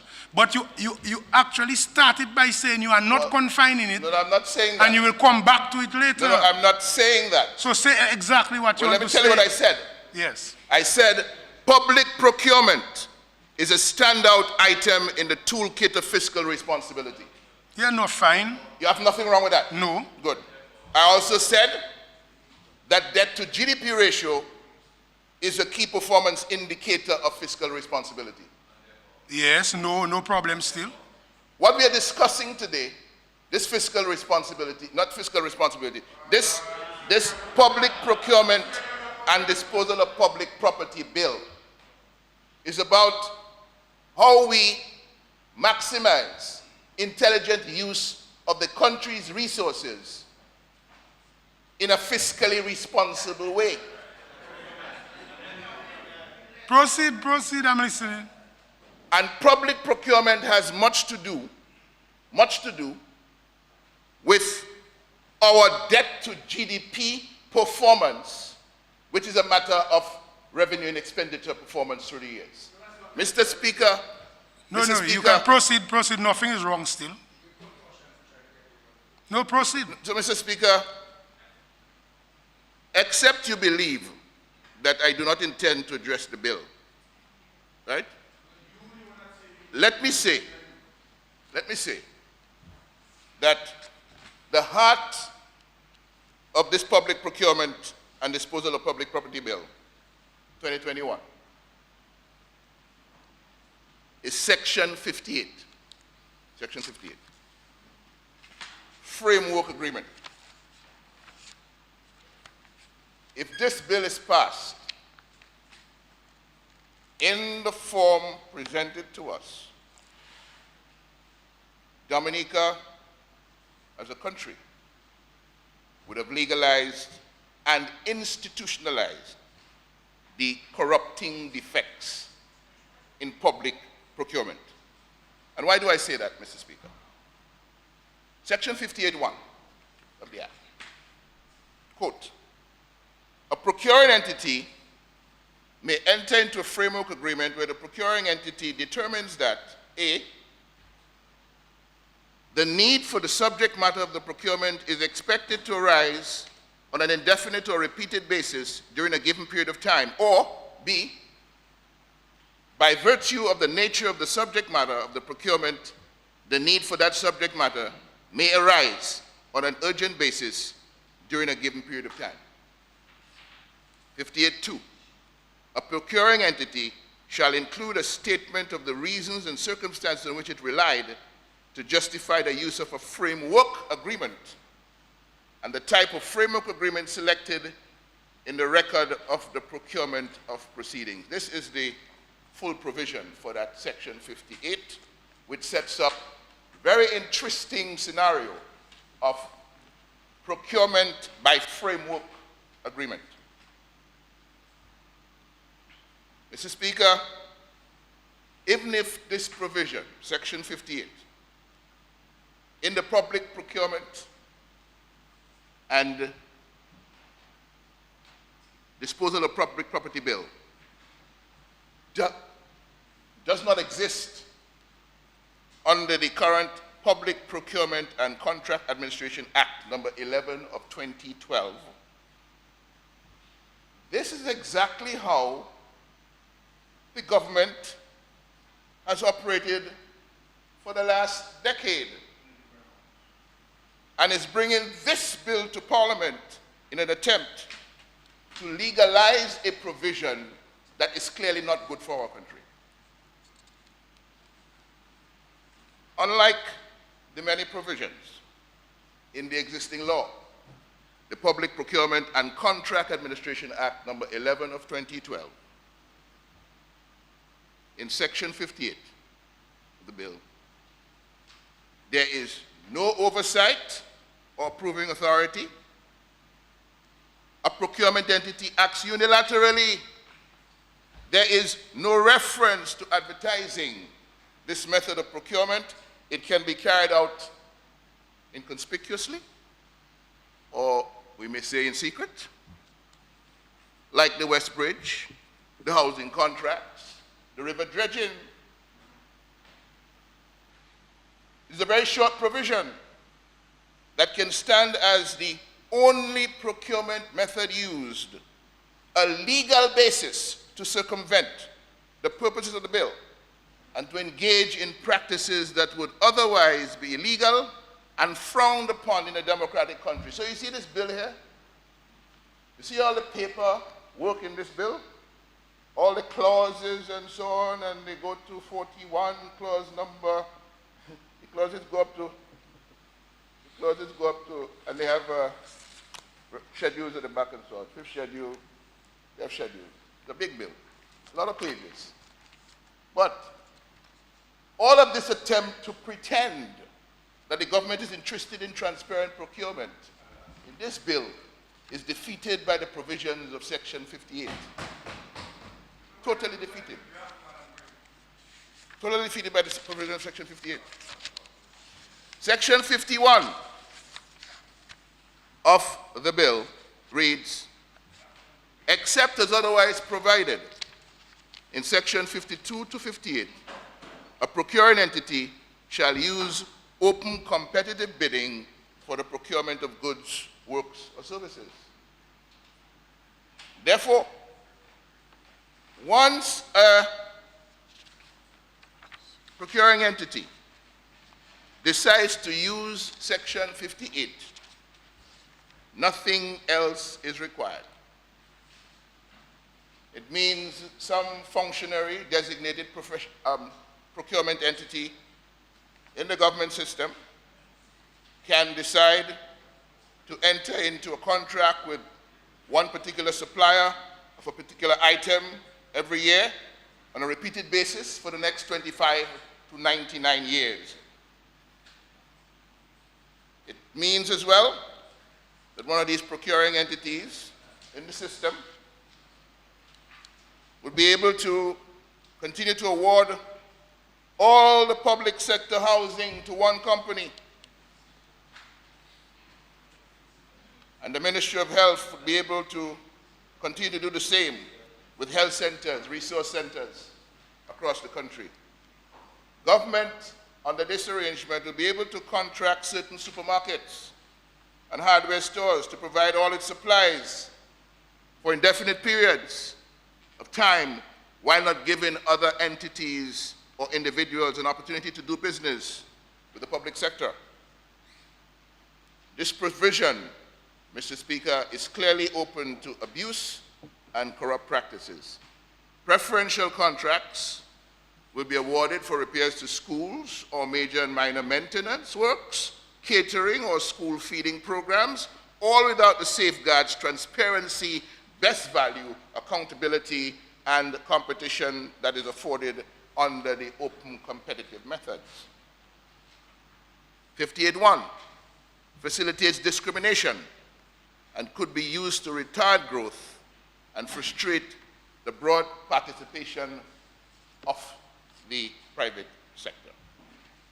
It replaces emergency procurement in a clandestine manner compared to the Public Procurement and Contract Administration Act number 11 of 2012, Section 38. It allows the government to legalize its post-Hurricane Maria practice of awarding road and river dredging, river cleaning, and housing work to two companies from Barbados. So that our truckers, Mr. Speaker, equipment owners and contractors who normally give their heart and they give their soul to the country after a storm,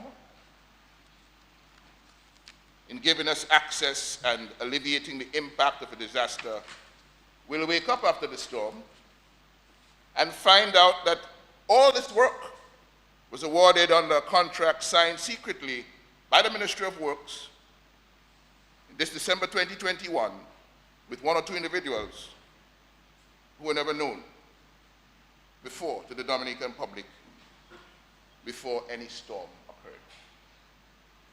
In public procurement, let me go back to the comments of the honorable member for Granby earlier. That's the man, you know. New kid on the block, but with the experience of many years behind him and His Excellency Ambassador, and so on and so on. That's the man. That man is headed for big things, and the point of the matter is He's talking a language that you all don't seem to understand. So I'm proposing that he has a little tete-a-tete with the cabinet next week so that you can understand the significance of engaging local resources on these major contracts that are spending hundreds of millions of dollars of Dominica's money. He understands that, but you don't. He understands that. And Mr. Speaker, you would know that good, transparent public procurement practices, which allow for broad participation of the people of Dominica, will cater for opportunity growth and allow people to move on. We speak about fiscal responsibility and we speak about public procurement, and all of these things are tied in with maximizing intelligent use of resources of the country, resources that belong to all of us, for the benefit of all of us. And it must be a matter of concern for the people of Dominica that on major contracts, whether you're talking health centers, or you're talking the Margaret Hospital, or you're talking the health center, the housing units around the country, what we have seen in the past few years is that these works have been going to outside interests who have the major contracts, no bid, and we have seen what those no-bid contracts do. This Procurement Act, if we're serious about proper public procurement, would defend against those things, not facilitate them through special arrangements, because we have seen where no-bid contracts get us. We have the classic example of 4 projects where, let's just refer to them. We had the modern resilient housing, initial budget of $56.9 million. And what we have been advised and verily believe is that were those projects subjected to open competitive bidding, you would have arrived at a fair market price, because that's how the rest of the world does it. The rest of the world engages open competitive bidding to arrive at fair market prices, especially for national development projects, especially where public funds are being expended. But we didn't subject these projects to the open competitive bidding process, and so we did not get fair market value. We did not get a fair market price. The market would have delivered those modern resilient housing from what we have been advised at $50 million. The modern resilient health centers, initially budgeted at $5.4 million, the market would have delivered them at $14.4 million. The modern resilient community centers at $10 million, and the Margaret Hospital at $34 million. You know what we paid? We paid $88 million for the modern resilient housing, a difference of $31.2 million with the fair market price. We paid $32.4 million for the modern resilient health centers, a difference of $27 million. We paid $17 million for the modern resilient community centers, a difference of $7 million. Yeah, $7 million. So we have a difference of $38 million on the fair market price of the modern resilient housing.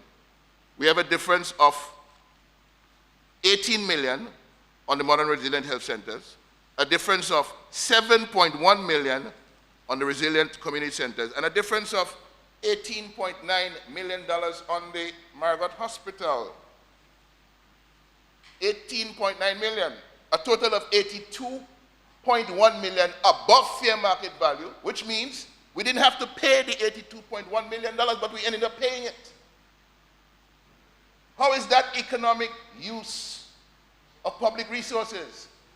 And public procurement somehow has to put us in the zone where we are intelligently, honestly, prudently using the resources of the state to expand opportunities, to expand productivity of the economy, the productivity of individual players in the economy, in the private sector, be they in the employment areas, so that we get better.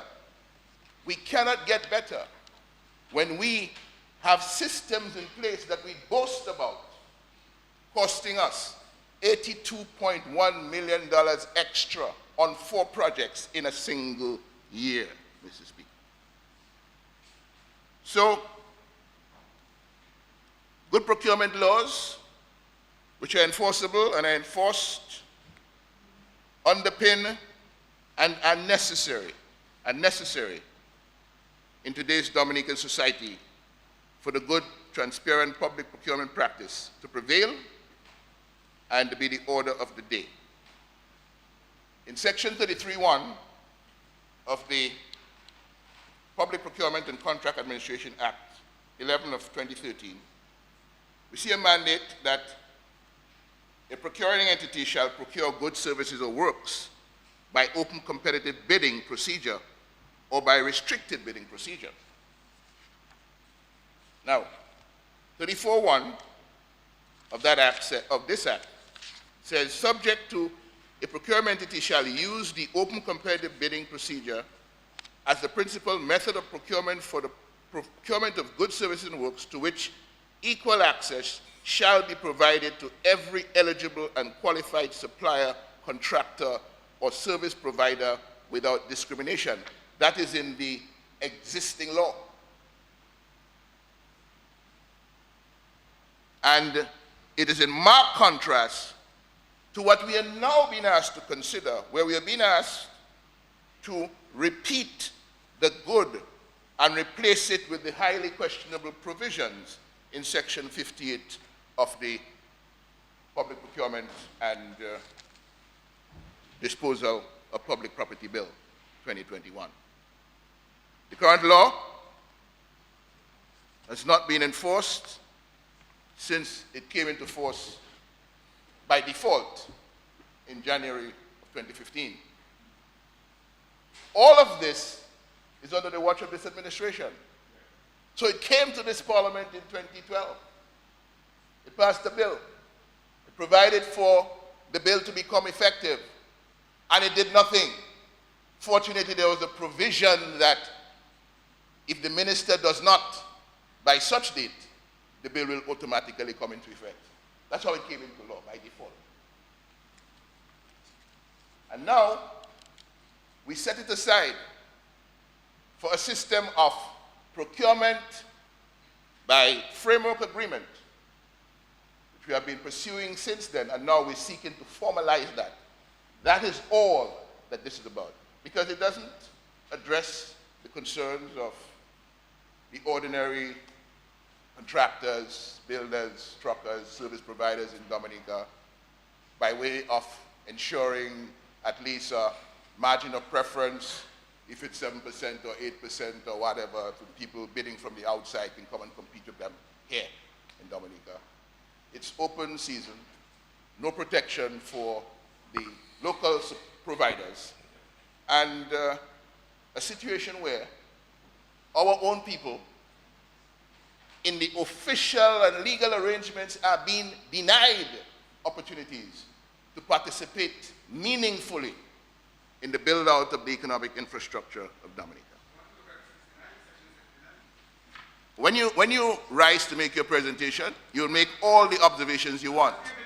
Because I am saying, and I want to repeat for emphasis, all of this means nothing in light of the abuses that are allowed at Section 58. There are certain organizations in the private sector, I understand, have done reviews and comparisons of both acts, the one that we are supposed to be under and the one we're seeking to repeal right now. And some of these reviews have found that the matters of concern that came to the table from the public sector side, the Ministry of Finance, and the private sector with respect to shortcomings of the current Act could be very easily resolved with amendments to the existing Act. And that the 2012 Act is a far superior piece of legislation than what is being proposed in this Public Procurement and Disposal of Public Property Bill 2021 in many areas. And those areas include ensuring that the disclosure requirements do not risk injury to essential security interests of the state, enhancing fairness and transparency and public confidence and broad participation and competition in public procurement. We need these things. Value for money. Ensuring that the hallmark of the public procurement process is an open, competitive procurement method, the most appropriate in enhancing good, credible, fair, and transparent public procurement practice. And of course, ridding the public procurement process of its ability to facilitate corruption and the like. But setting aside this 2012 Act and replacing it with what is before us today would fail to achieve the purposes of the Act passed in 2012 and associated with value for money, transparency, broad participation, fairness, equity, accountability, clarity of performance of procurement events. It would not achieve fostering public confidence in the procurement process. It would not achieve increased economy. It would not facilitate real domestic growth. And it would not limit public money from going into the underground market. So that setting aside this 2012 Act and replacing it with this bill would continue to depress real economic growth, continue to retard the development of the private sector, and put to slumber the entrepreneurial spirit of the youth of this country. There is need to amend what we have at present, which is the 2012 Act, so as to ensure that the Central Procurement Unit is not a department of the Ministry of Finance and should be allowed to function independently in some area of the government. Now, I have heard that the private sector players who have paid attention to this have presented their findings and concerns, recommendations through constituent members to the Ministries of Finance and the Ministry of Legal Affairs. We urge the government to listen to the concerns and to carefully consider the recommendations and proceed accordingly. We do not believe that Dominica needs this Public Procurement and Disposal of Public Property Act as proposed as the guiding light for procurement of goods and services for the state of Dominica at this time. It's totally unnecessary. Let's fix the 2012 Act because it can work, and the provisions in terms of what we set out to do on the public, on the ground of fiscal responsibility is good. So we are recommending appropriate amendments to the existing Act that would allow for good, transparent public procurement practices which will facilitate equity in opportunities, facilitate private sector growth in the real economy, and enhance transparency in the use of public resources. And Mr. Speaker, on the question of what the debt to GDP indicator is likely to look like with good public procurement, we go back to 1995, 57.4% debt to GDP, 1996, 53.7%, 1997, 47.7%, 1998, 56.3%, 1999, 61.8%, an average over the 5-year period of 55.4%.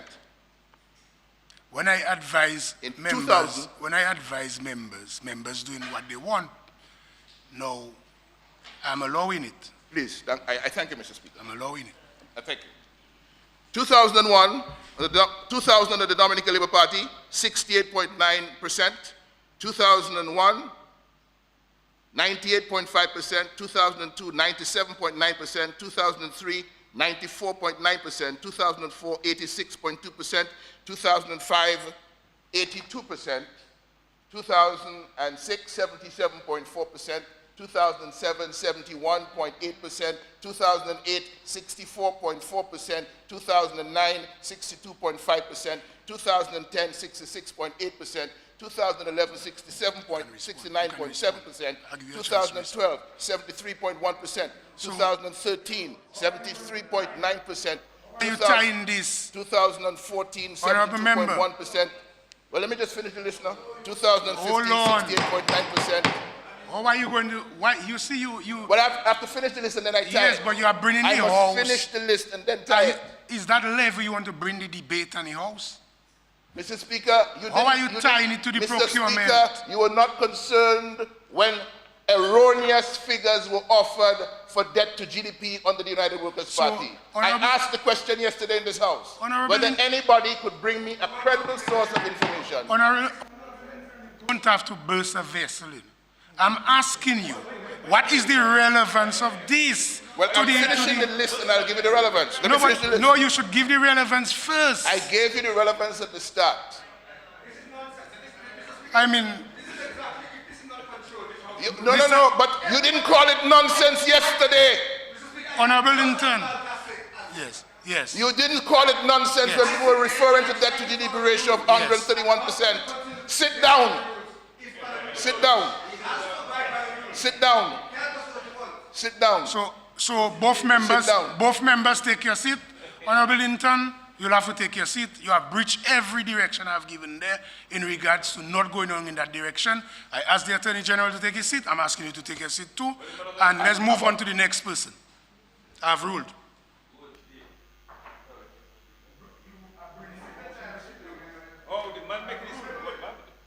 Mr. Speaker, you don't want to know what you allowed lies. You allowed lies yesterday, and you don't want the truth right now. This is coming from the International Monetary Fund. These are the international Only now monetary you are fund. saying that. No, but here it is. International Monetary Fund. What does it have to do? IMF.org. Honorable Linton, what does it have to do? Data. What does it have to do with the Country data. procurement bill? My boy, run your.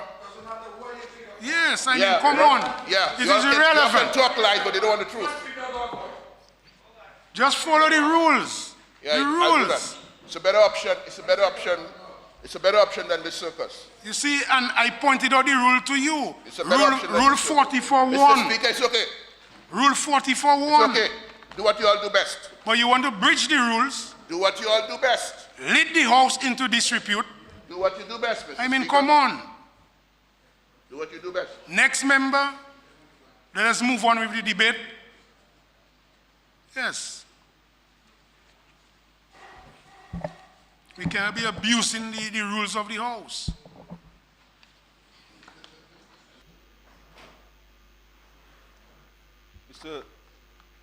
Mr. Speaker, thank you. I rise to give a short intervention before the Minister Garfield want to debate on this very important piece of legislation, the Public Procurement and Disposal of Public Property Bill. You know, this is the first government that has brought in advanced legislation to deal with procurement into this parliament. We did so, I believe, in 2013, and the bill came into effect in 2015 after allowing for administrative work, recruitment of staff, etc. And we had always, in this parliament, when we were presenting the bill, had always indicated in our statements that there were some shortcomings with the legislation that we were presenting. But at the time in the country, there was a big hoopla about procurement bill and procurement legislation, and I had cautioned the contractors and the builders in this country against some of the provisions in this bill that would not be in their interest. Subsequent to the passage of the legislation, the European Union and I believe the World Bank and the CDB gave us support to review the existing legislation. And they pointed out,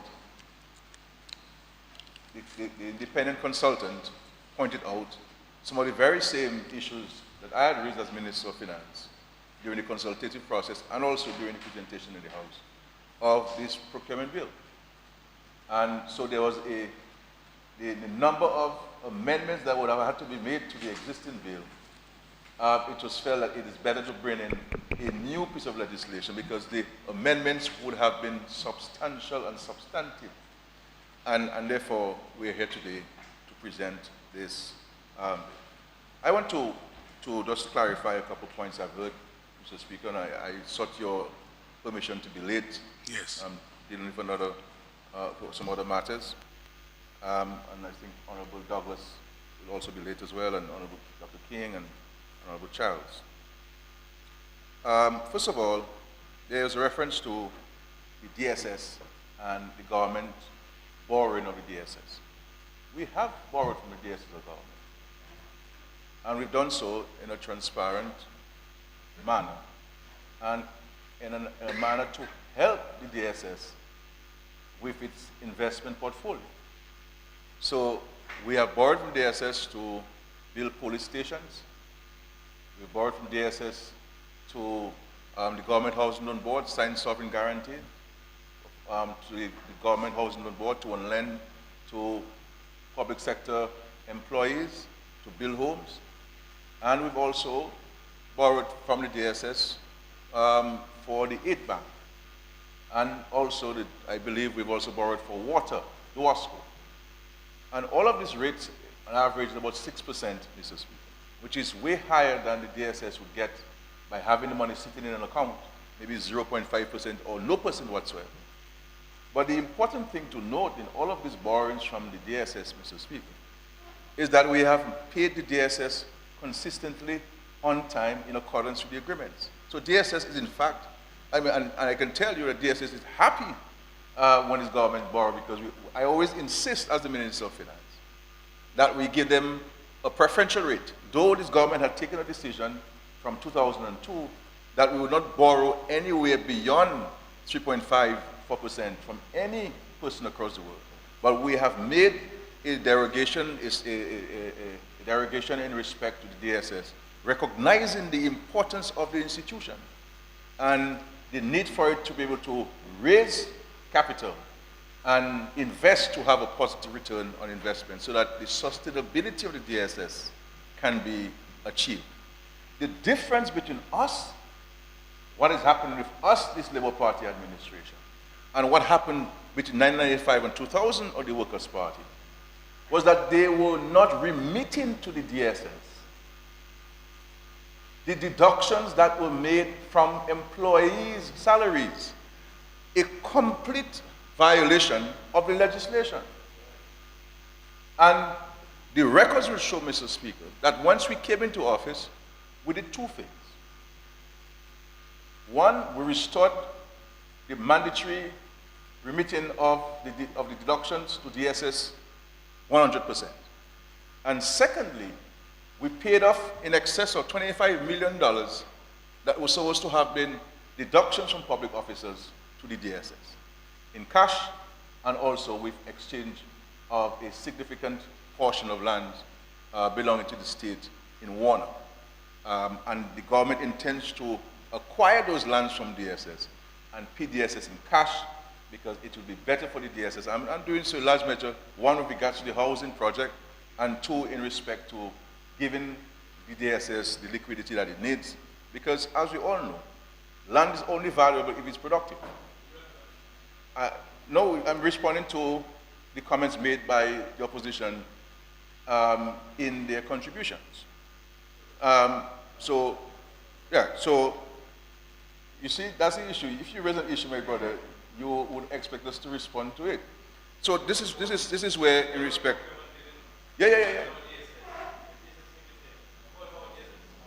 in respect to, according to the rules, The chair, the speaker can allow a member to clarify something that a member have said, So especially a minister. So this is where it is, Mr. Speaker. Now, on the issue of, I followed some of the discussion on the way here, and I have also heard in this contribution to the debate on the procurement and disposal of public property, heavy references to the Director of Public Audit's report.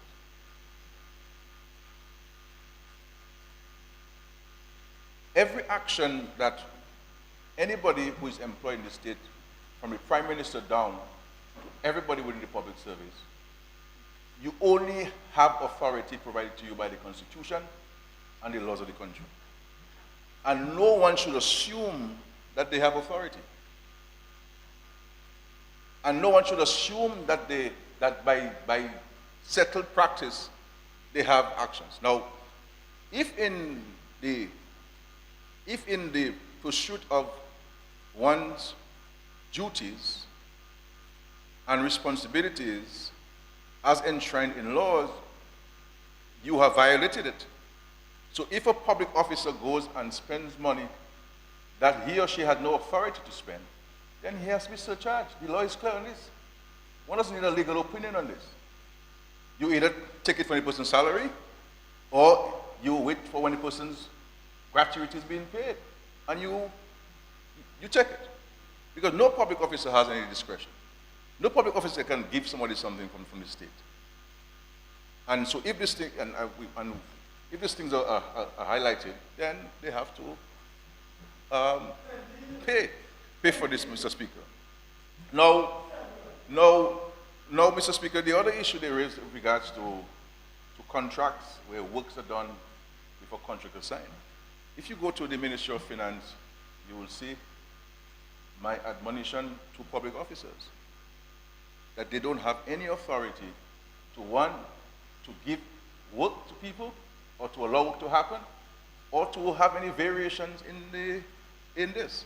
So we have taken note of some of the observations which the Director of Audit has made, and actions are being taken to have those remedies. So this is no fireworks as they're seeking to do this. But no, any point by the independent office of the Director of Audit, must be taken of it, and necessary action taken about it. But you see. Sorry. Yes. Prime Minister, the member is accusing the minister of giving people money to medical bills from ministry. That cannot be allowed. As an aside, Mr. Yes. That cannot be allowed to escape. Honorable Danny Luge. Yes. Honorable Danny Luge is a serious matter, and I caution you about it. When you were reading the report, you made a mistake, and you said minister. I ask you to read it again, because it was ministries or ministry. I would ask you, although it was aside, to stand and apologize to the honorable minister. Apologize to the honorable minister. Yes, or withdraw. You can say withdraw. Yeah. The aside, yes, it is in the chamber. No, we have a choice. Let me just indicate to you. If the minister so wishes, this matter could be taken to the Privileges Committee. So I'm asking you, let's just withdraw the matter. Withdraw your aside. Yes, we have to put discipline in this house. Yes. No. I'm asking you, you said that is the minister. You don't want to. Are you aware that even in asides, it can be taken to the Privileges Committee? Are you aware of this? Yes. You refuse to do what I ask? Should I go to the rules? Should I go to the rules? You prefer that? No, it's your choice. You will go ahead. Well,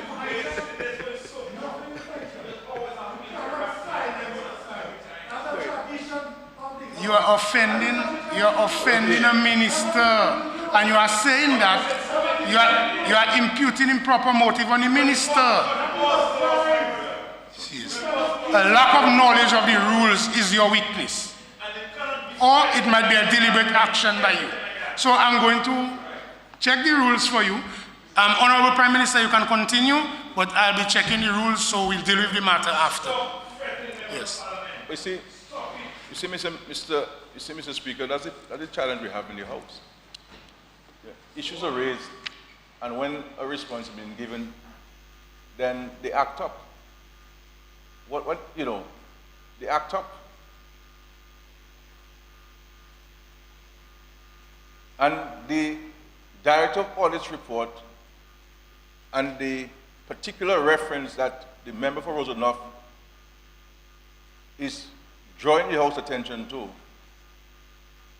has absolutely nothing whatsoever to do with the Minister for Housing. Nothing. Or any minister in this House. None, and they know that. They know that because the report is very clear in respect who the report is referencing. It's clear. It's clear. You see, so they want to impute improper motives and put out innuendos there, hoping that it will never be responded to.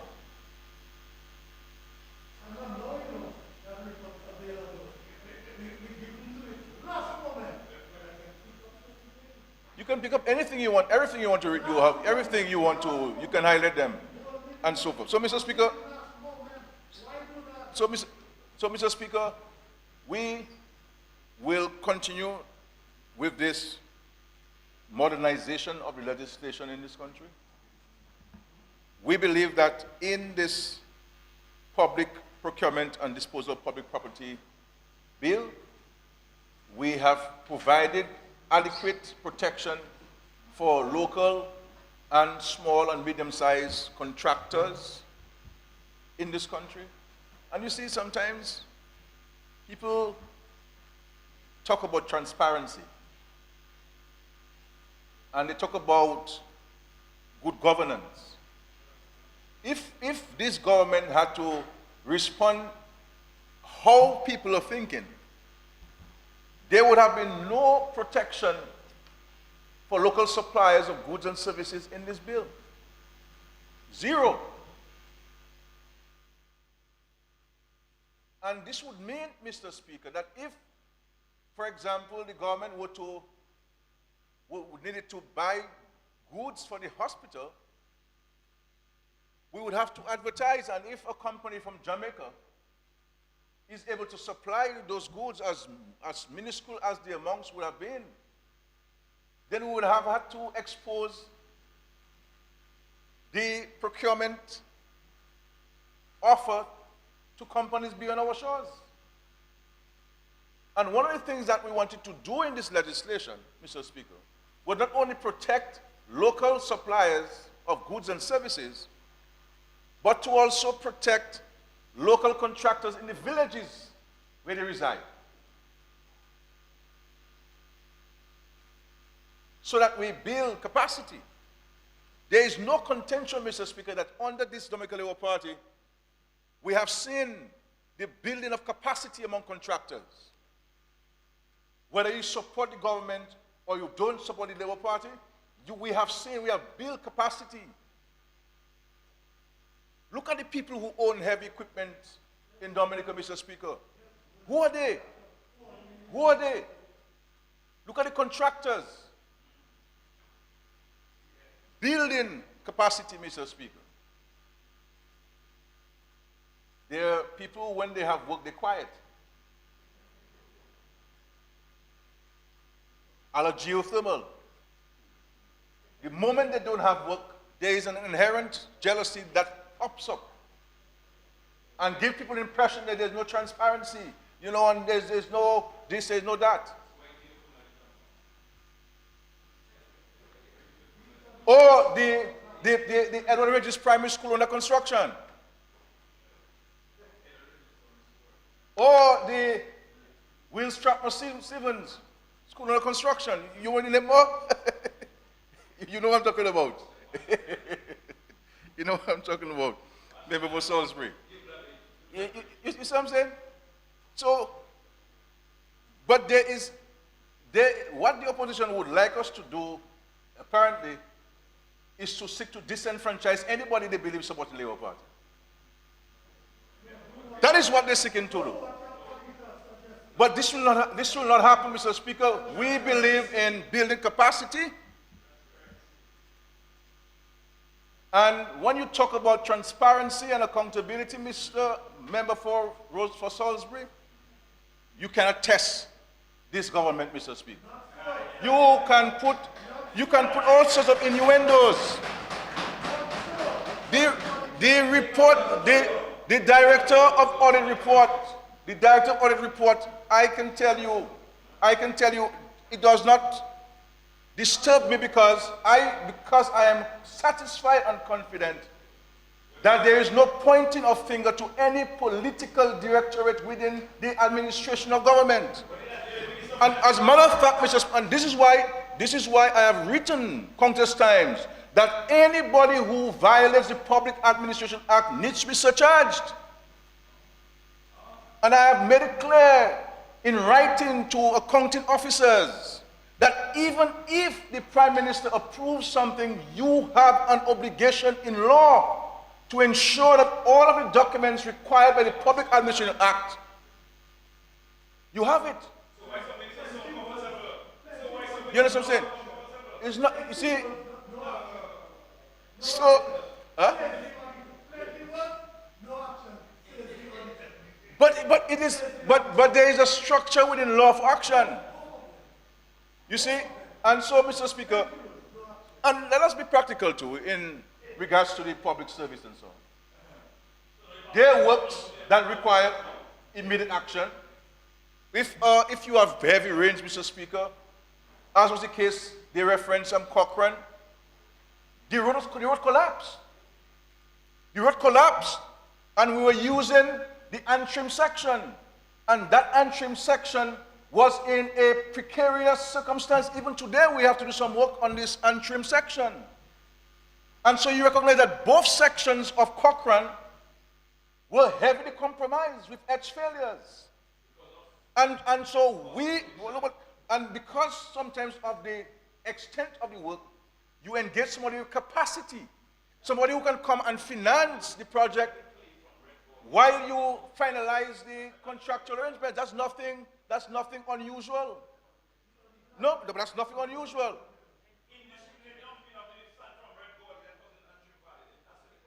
So you move from so that what the director wanted to say? That's what the director wanted to say? So that's what it is. So I believe that the Committee of Permanent Secretaries and the government system can explain and respond to any of these concerns raised by the Director of Audit. But interestingly, Mr. Speaker, one of the most important things, and a Director of Audit, this one and preceding ones can tell you, that there has been absolutely no interference in the preparation and in the final document of the Director of Audit by this government. Never. It doesn't come to me in draft, and I've been Prime Minister for 17, 18 years. It doesn't come to me in draft. It comes to me in a final state. And the reason why these reports are late, it is simply because the Director of Audit herself wrote to me as Minister of Finance, asking for an extension of time because she needed more time to prepare the report. That's what it is. No. I could send you, Mr. Speaker, I could send you correspondences to that effect. I could send you correspondences to that effect. So you see, Mr. Speaker, that is the problem we have here. The the opposition make points, they are hoping that the parliament will be treated like Q95, where they say things with no response, and when you call, you can cut off. But when you are giving them a... Yes, sir. Yeah, go ahead, please. You say? But I'm responding.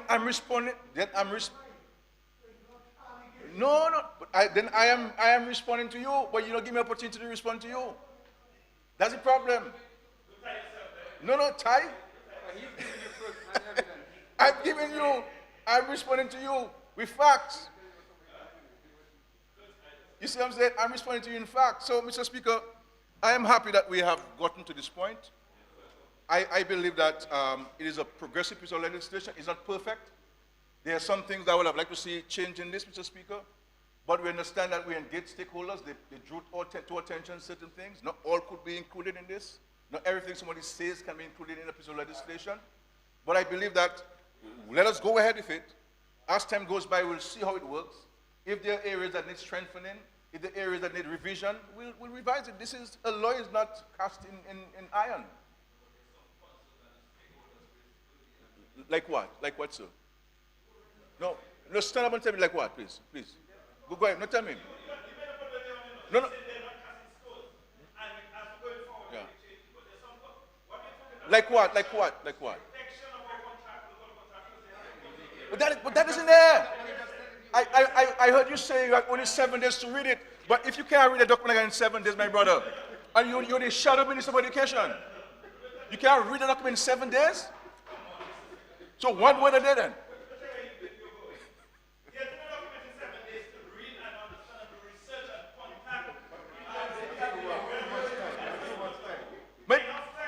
Okay. But Mr. Good, great.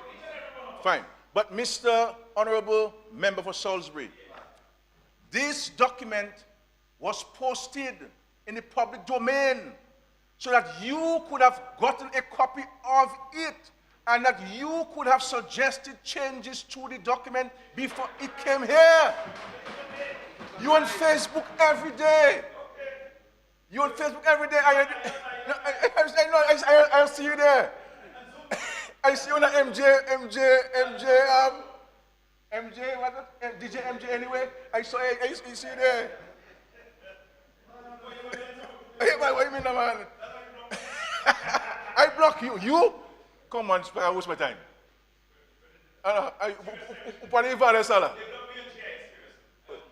Oh, GI, what do you say me, my brother? After all, I won't do that. I won't do that. Huh? Why, I might miss you somewhere, my brother. I might miss you. I might miss you, my brother. Come on, I might miss you. So, Mr. Speaker, the document was in the public domain for months.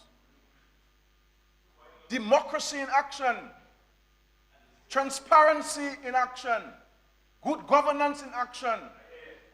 That every piece of legislation we bring to the parliament, Mr. Speaker, it is out in the public domain before it comes here. We don't come in a surreptitious manner to parliament, no. We come from the front door. And then when questions are raised with us, we must be given the opportunity, uninterrupted, to respond and to clarify. And then when the clarification is given to us, if we ask the question or raise a concern in good faith, we must be man enough or woman enough to say, okay, boss, okay, I agree with you, thank you very much. But that is not the intention. The intention on the opposition side is to seek to mislead and misinform the general public. And this is the parliament. The parliament is a place where we distill ideas, we distill views. We distill views. But if I'm not going good, I'm saying, but you have to accept. What's that? Which one is that? Anti-John Finn, what you saying there, please? That's not fair. Yeah. Yes, okay, go ahead. Yeah. No, I'm saying, no. I'm saying, I know he's the shadow minister of education, but I'll address you as such. I mean, there's inference one can draw from what people are saying. Inference. And if you raise a point of concern, understand you can't filter you coming in, so you have to speak. I mean, so you there you go, Joe. I mean, if you raise a point of concern, right? You raise a point of concern, and I'm standing on my feet with greater respect to you and seeking to clarify your point of concern. You have to be able to accept it, but not give me an opportunity to respond. And you not being honest to yourself and to the people, the public, by accepting what the clarification has been given, then I'm left with no other conclusion than to say that you're not genuine. I mean, you may not be genuine. I'm underscoring the word may. You may not be genuine. And so, it appears to me that you are hoping that there'll be no response to the concerns that you're raising. And therefore, you leave it as that. No. And so, Mr. Speaker, we have provided, I believe, in the circumstances, adequate protection for local contractors.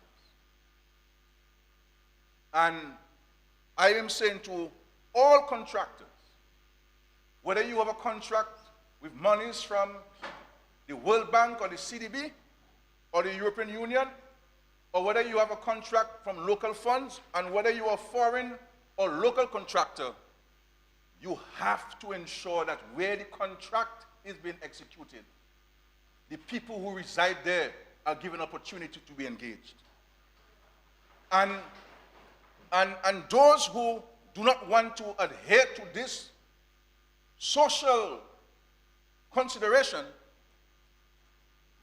will be dealt with by the government. It's simple as that.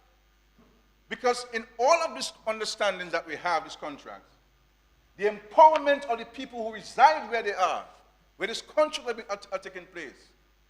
And this is what we've done in the Carnago territory under the Housing Recovery Program. Empowered local Carnago brothers and sisters to work. To build capacity. 8 more minutes. That's enough, thank you. To build capacity. And this is what we have to strengthen as a country, Mr. Speaker. But we must not allow internecine jealousy to cloud our approach to things and our views on things. I want to talk about you, Auntie. No, I'm talking about you. But if, I mean, she's talking on a side, so I'm talking to her. Well, why you didn't have a good relationship? What's the problem, my brother? So, Mr. Speaker, and finally, before the minister winds up, Mr. Speaker, finally, Mr. Speaker,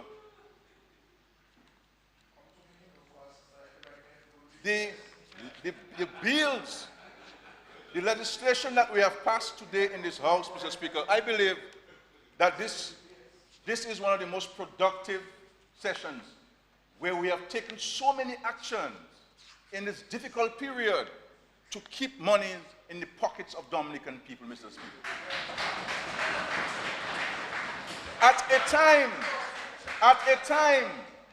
time when every government is searching every pot to get the revenue that they need to cushion the impact of a dramatic drop in revenues, Mr. Speaker, this Dominican Labour Party administration, true to form, putting monies back and keeping monies in the pockets of Dominicans, empowering them. And my hope and prayer, Mr. Speaker, that as indigenous Dominicans, not only Carnago I'm talking about here, Mr. Speaker, that we use those funds and invest it wisely and to build asset base, to build financial reserves, Mr. Speaker, for ourselves and for protection of our families.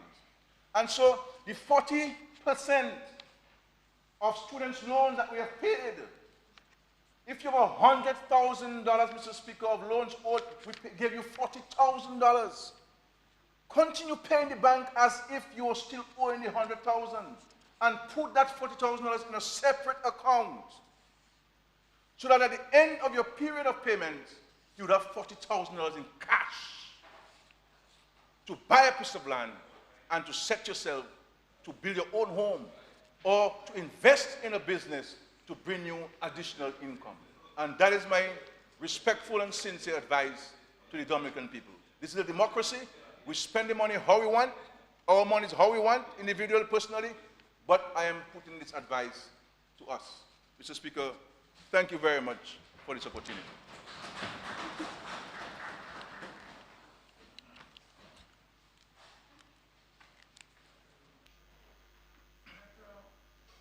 Senator, before we proceed, I wanted to give the Honorable Danny Luge an opportunity to clarify or an opportunity for a hearing. Honorable Danny Luge, you indicated that if you are not on your feet, then the rules does not apply. Well, not you, but any member who is not on his feet, the rule does not apply. But yes, since you are in the chamber, rules apply to you. So I'll refer you to Rule 48. And on the side note of Rule 48, it says, rules for members not speaking. So there are rules for not speaking. And we have from A to E, but I will just read 48E so you could be guided. And I'll go at the top. 48 says, during a meeting of the House, a member, and that is a member who is not speaking, E says, shall otherwise conduct himself in a fit and proper manner. 1. If I move after reading 48E, I move to 48.4. 48.1, sorry. 48.6. No member shall impute improper motives to any member. 48.6? Yeah.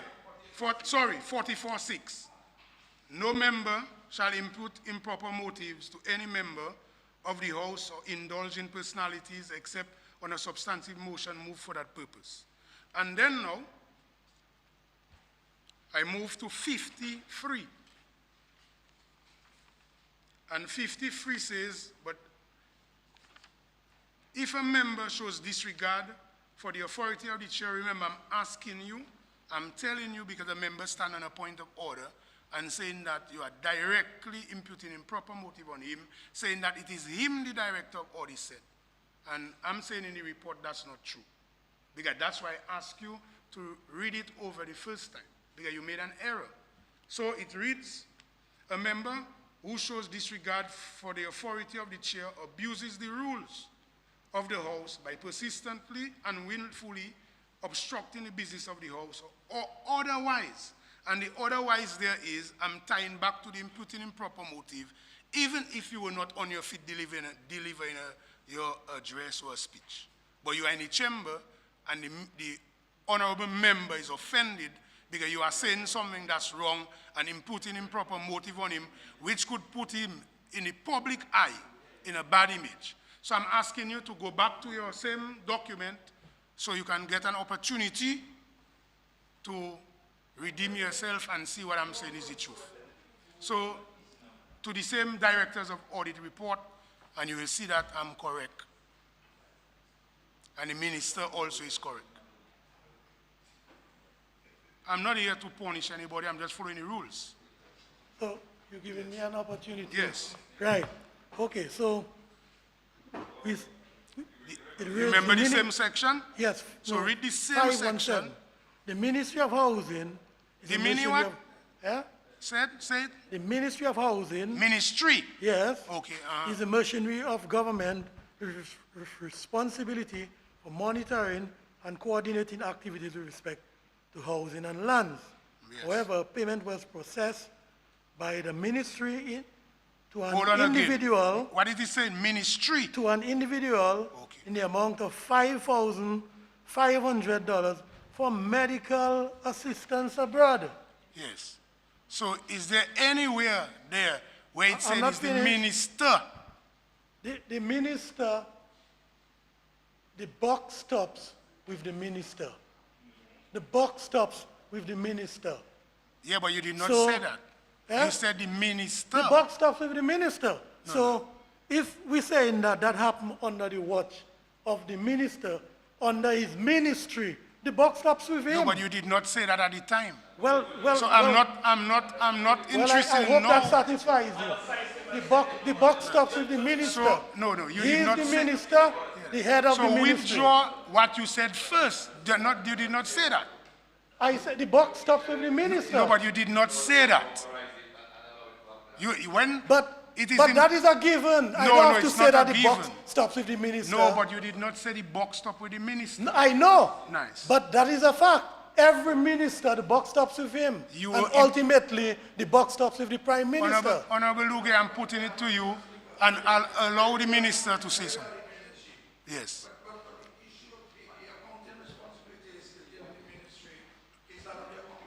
Nice. Yes. Nice. Was responsible for the accounting responsibilities. Yes. And the accounting officer, rightly so, the minister, well, I'm not going to say who is the accounting officer, but I'll say the minister is not the accounting officer. So, Correct. the minister not supposed to know what's happening in his ministry. No, you did not say that. Eh? You implied that it is him. I'm saying the buck stops him. He cannot pass responsibility to the accounting officer. Ultimately, he is responsible. You see, I give you an opportunity. But I'm clarifying. So, no, so I'm telling That's you, what the yes, I give you an clarification is. opportunity to clarify and withdraw. That's what I'm asking you to do. I give you a hearing. You read from the rules, eh? Yes. You read from the rules. There's something I wanted to point out to you. Mr. Speaker, No, not to be Mr. personal. Speaker, we're dealing with an aside. Yes. Isn't it settled practice that people engage in asides in the house? Isn't it settled? Yes, it is Yeah? settled. But he said. So but- now I'm clarifying what I said about the. I No, read the minister ministry. stood up The buck stops on a with point you. of order. So It you cannot wasn't me. run away from that $5,500 payment for medical expenses. No, Honorable Luge, the minister stood up on a point of order. Yeah. So I'm asking you, you have clarified, and your clarification is showing that you were wrong. So I'm asking you to just withdraw and move on. Otherwise, I have to go to the next rule. What do you want me to withdraw? The statement that the minister said you made. Mr. Speaker, I was not on my feet. I was not on my feet. So what do you want me to do? I was not. Go no, deep that I'm on the my rules. feet. Eh? Go deep on the rules. What's that? Do you want me to go further on the rules? I see he crying. I withdraw. He crying. He crying. I don't like to see him cry. I withdraw. Okay, I withdraw. I don't like to see you cry. Yeah, Honorable Minister, not to be personal. Yeah, not to be personal. Yes. Yeah. Yes. Yes. I don't like to see you cry. I don't like to see you crying, so I withdraw. I don't like seeing you crying. I don't like seeing you crying, so I withdraw. Okay. No, that's personal. Let's leave it alone. Let's leave it alone. Remember I told you that in the Yes. meeting? Yes. He likes to go to my home. Yeah? He likes commenting about my Yes, home. but let us- I will defend my home. I'll go as I far have as asked possible to him defend my home. and he have ceased. So let us move on. Ask him to Honorable- withdraw. Ask Sen- him to withdraw. He said it was on a side too. You, Ask him to withdraw. Minister, withdraw the home. Withdraw. Yes, Senator Sanford, let's proceed. That is the balance we need in the house. If you want peace in the house, that's the balance we And the need. Speaker of the House is going to take the House. But you see, he has withdrawn without any hesitation. You should be the facilitator in the House. Let people debate and then they have harmony in the House. Every time you come here, because CPA every time. Jesus Christ.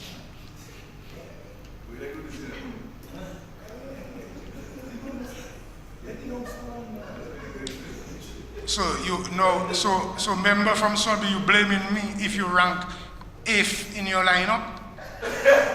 Let's move on. What's that about? Let's move on. What's that about? Don't get involved in the debate. No, I'm not in the debate. That's why I said, Why are you making that comment? let us proceed. You want to withdraw that too? Proceed. Mr. Speaker, you want to withdraw that? Let us proceed. That's why I can get asked. No, that pass. I want to show you a different. But actually, Let's proceed, Senator. Please, let's proceed. Mr. Speaker, it would be remiss of me not to stand here and lend support to some of the things that the Leader of the Opposition highlighted. And I want to place on record that I do not support the repealing of the Procurement Act, the Public Procurement and Contract Act, Chapter 6306, to be replaced with this Public Procurement and Disposable of Public Property Act. And the reason is I've had the liberty to go through the previous act, and I've also had the opportunity to read through this act. And I believe that there are some concerns, not only me, but people in the general public, persons that members on the other side said that they have consulted with, and they too have concerns. Mr. Speaker, globally we know that procurement has its advantages. And as we listened to the Honorable Senator Laville this morning, he highlighted some of the reasons why this is so, and he articulated that very well. However, he should also note that we should do our best to safeguard against misuse and waste, and also a word that members on the other side often don't like to hear a lot, corruption. Mr. Speaker, whilst we may want to achieve a single procurement system around the Caribbean, we have to be mindful that we are facing some difficult economic circumstances, and we have to look out for our fellow Dominicans. Let's never forget our people. It's all about the people. And so when members of the opposition stand here and give recommendations, Mr. Speaker, we are not only representing the few people you see here, but the large masses of Dominicans who are standing outside this parliament, in their communities, listening to us. The concerns, we're representing their concerns, those who cannot stand here to say it for themselves. And so, Mr. Speaker, the question is, what are the major deviations of this new bill? Could there have been amendments instead to the current Procurement Act 11 of 2012? We have been guided from the start of this debate by the rules of this House, and you, Honorable Speaker, have mentioned time and time again the need to adhere to those rules. And so when we look at the Procurement Act of 2012, and I quote from section 104(1), if you permit me, every 5 years, it says every 5 years or as soon as practicable after the expiration of that period, the Cabinet, on the recommendation of the Minister, shall appoint a public procurement review panel to review and report on the public procurement system of Dominica in accordance with this section. Mr. Speaker, the enforcement of this law came about in 2015. This year would give it 6 years of its existence. And the review panel was never appointed to report on the procurement system in Dominica. And today we are coming here with a new bill. Why was it that the government did not commission a review? It was part of the legislation that I just read. And so, Mr. Speaker, we tend to get upset when rules of this House, when we don't adhere to it, especially members on the opposition side. But, Mr. Speaker, we don't get upset when the rules and regulations that govern this country are not adhered to. And this is what we should be concerned about. The audit report, provision to be annual. Now, sometimes we get it 3 years later. Also, Mr. Speaker, revenues from the CBI program in separate accounts from the consolidated funds. No adherence to the rules, the Constitution of Dominica. And who broke the most COVID-19 protocols over the last 2 years, Mr. Speaker? Who? We know that some of the members of the Dominican Labour Party administration, Yeah, you cannot say that. You are imputing improper motive. I'll they ask you can to speak withdraw. for themselves, Mr. Speaker. No, I'll ask you to withdraw. Well, I withdraw. All right, proceed. Mr. Speaker, I can understand that the bill was financed and facilitated by the World Bank and the CDP. However, like you say, rules are rules. And even if it was the Queen of England, she come to Dominica, I think she should adhere to our rules because we are an independent state. We have rules, we have regulations, we have a constitution. And so it was necessary for this government to have had a review with the procurement board. Mr. Speaker, let's look at the preliminaries of the current bill. It says, and let me read the provision of the Act 1-2 of the original Act 2012. It says in the previous Act, if a provision of this Act has not come into force within 2 years after the day on which this Act is assented to, the provision automatically comes into force on the next day. What is wrong with this statement, Mr. Speaker? Nothing. Absolutely nothing is wrong. Let's examine the current proposed bill.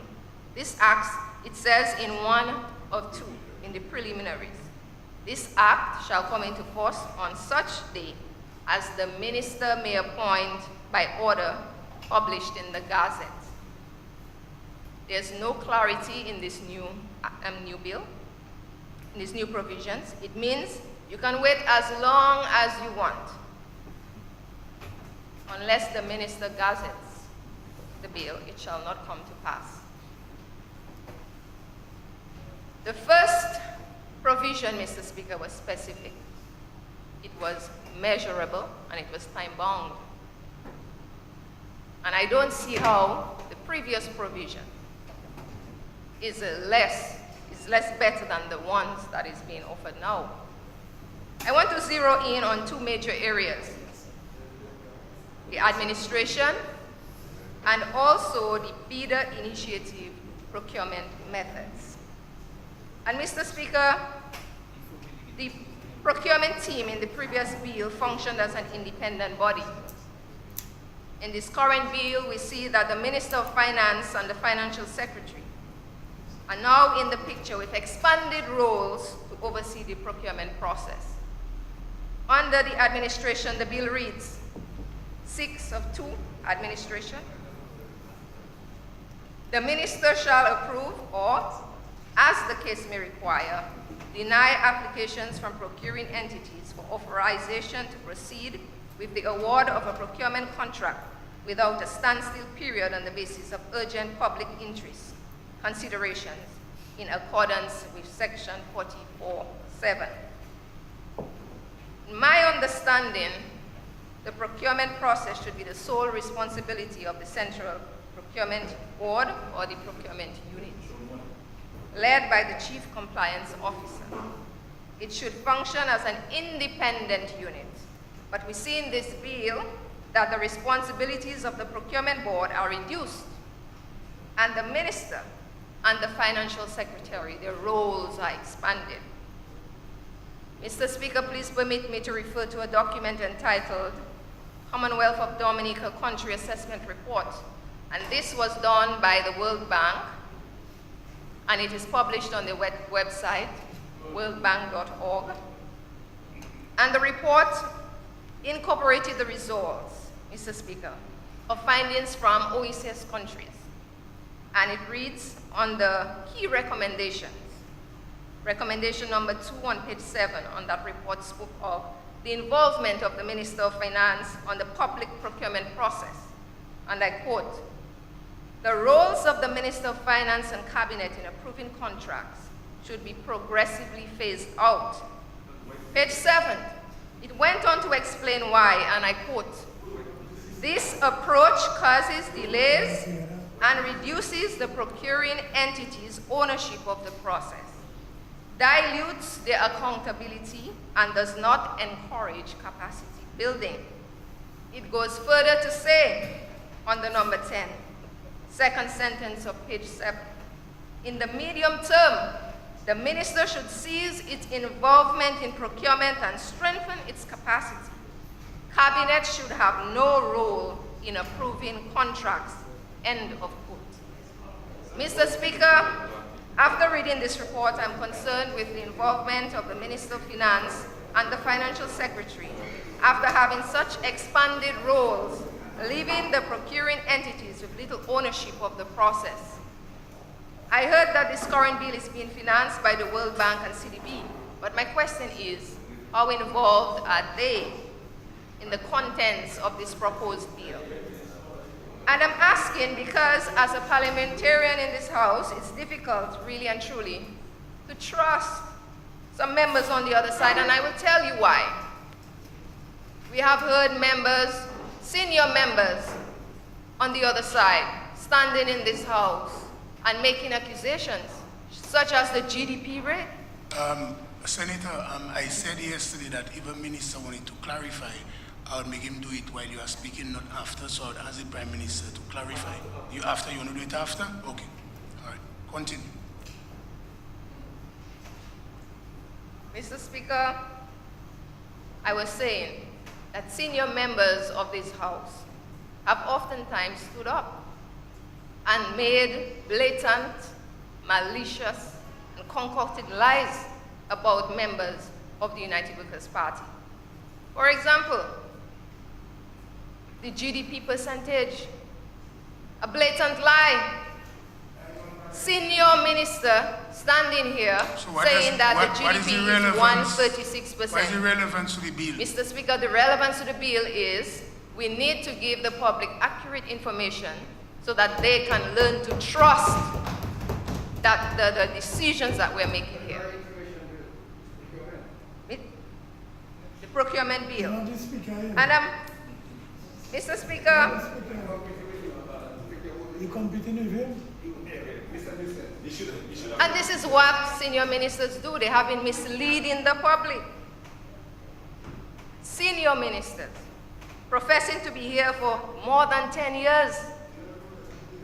Don't you know that Parliament is supposed to be the highest office of the land?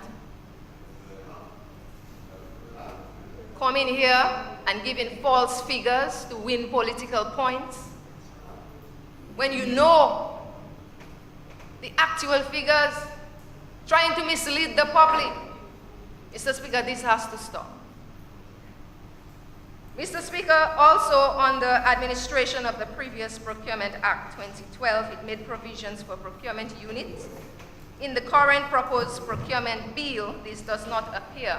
It seems to have been eliminated. And so the responsibilities of this unit was extended instead to the Financial Secretary. If we're talking about accountability and transparency, principles of integrity, I believe that the independent procurement unit should be the best option for oversight.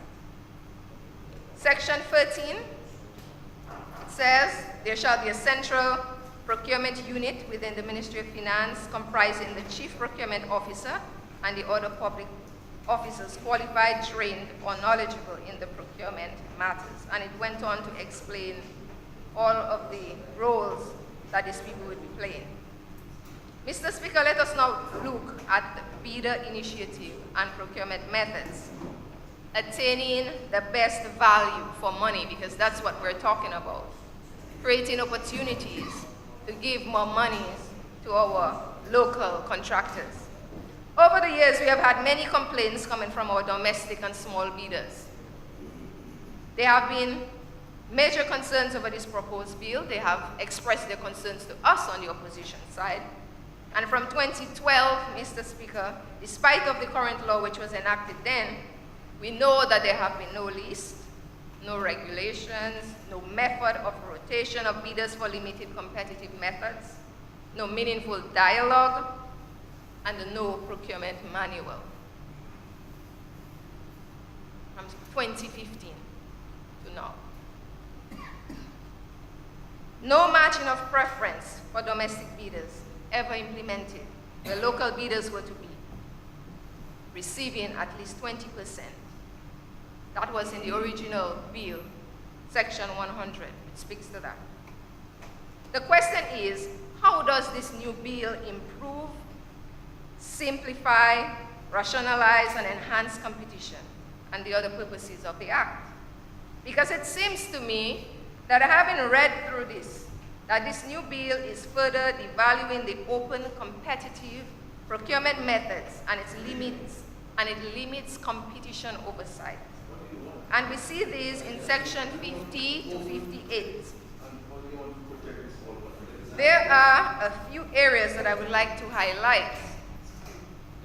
Section 33, Mr. Speaker, of the original Act, 2012, it mandates that a procuring entity shall procure goods, services, or works by the open competitive bidding procedure or by the restricted bidding procedure.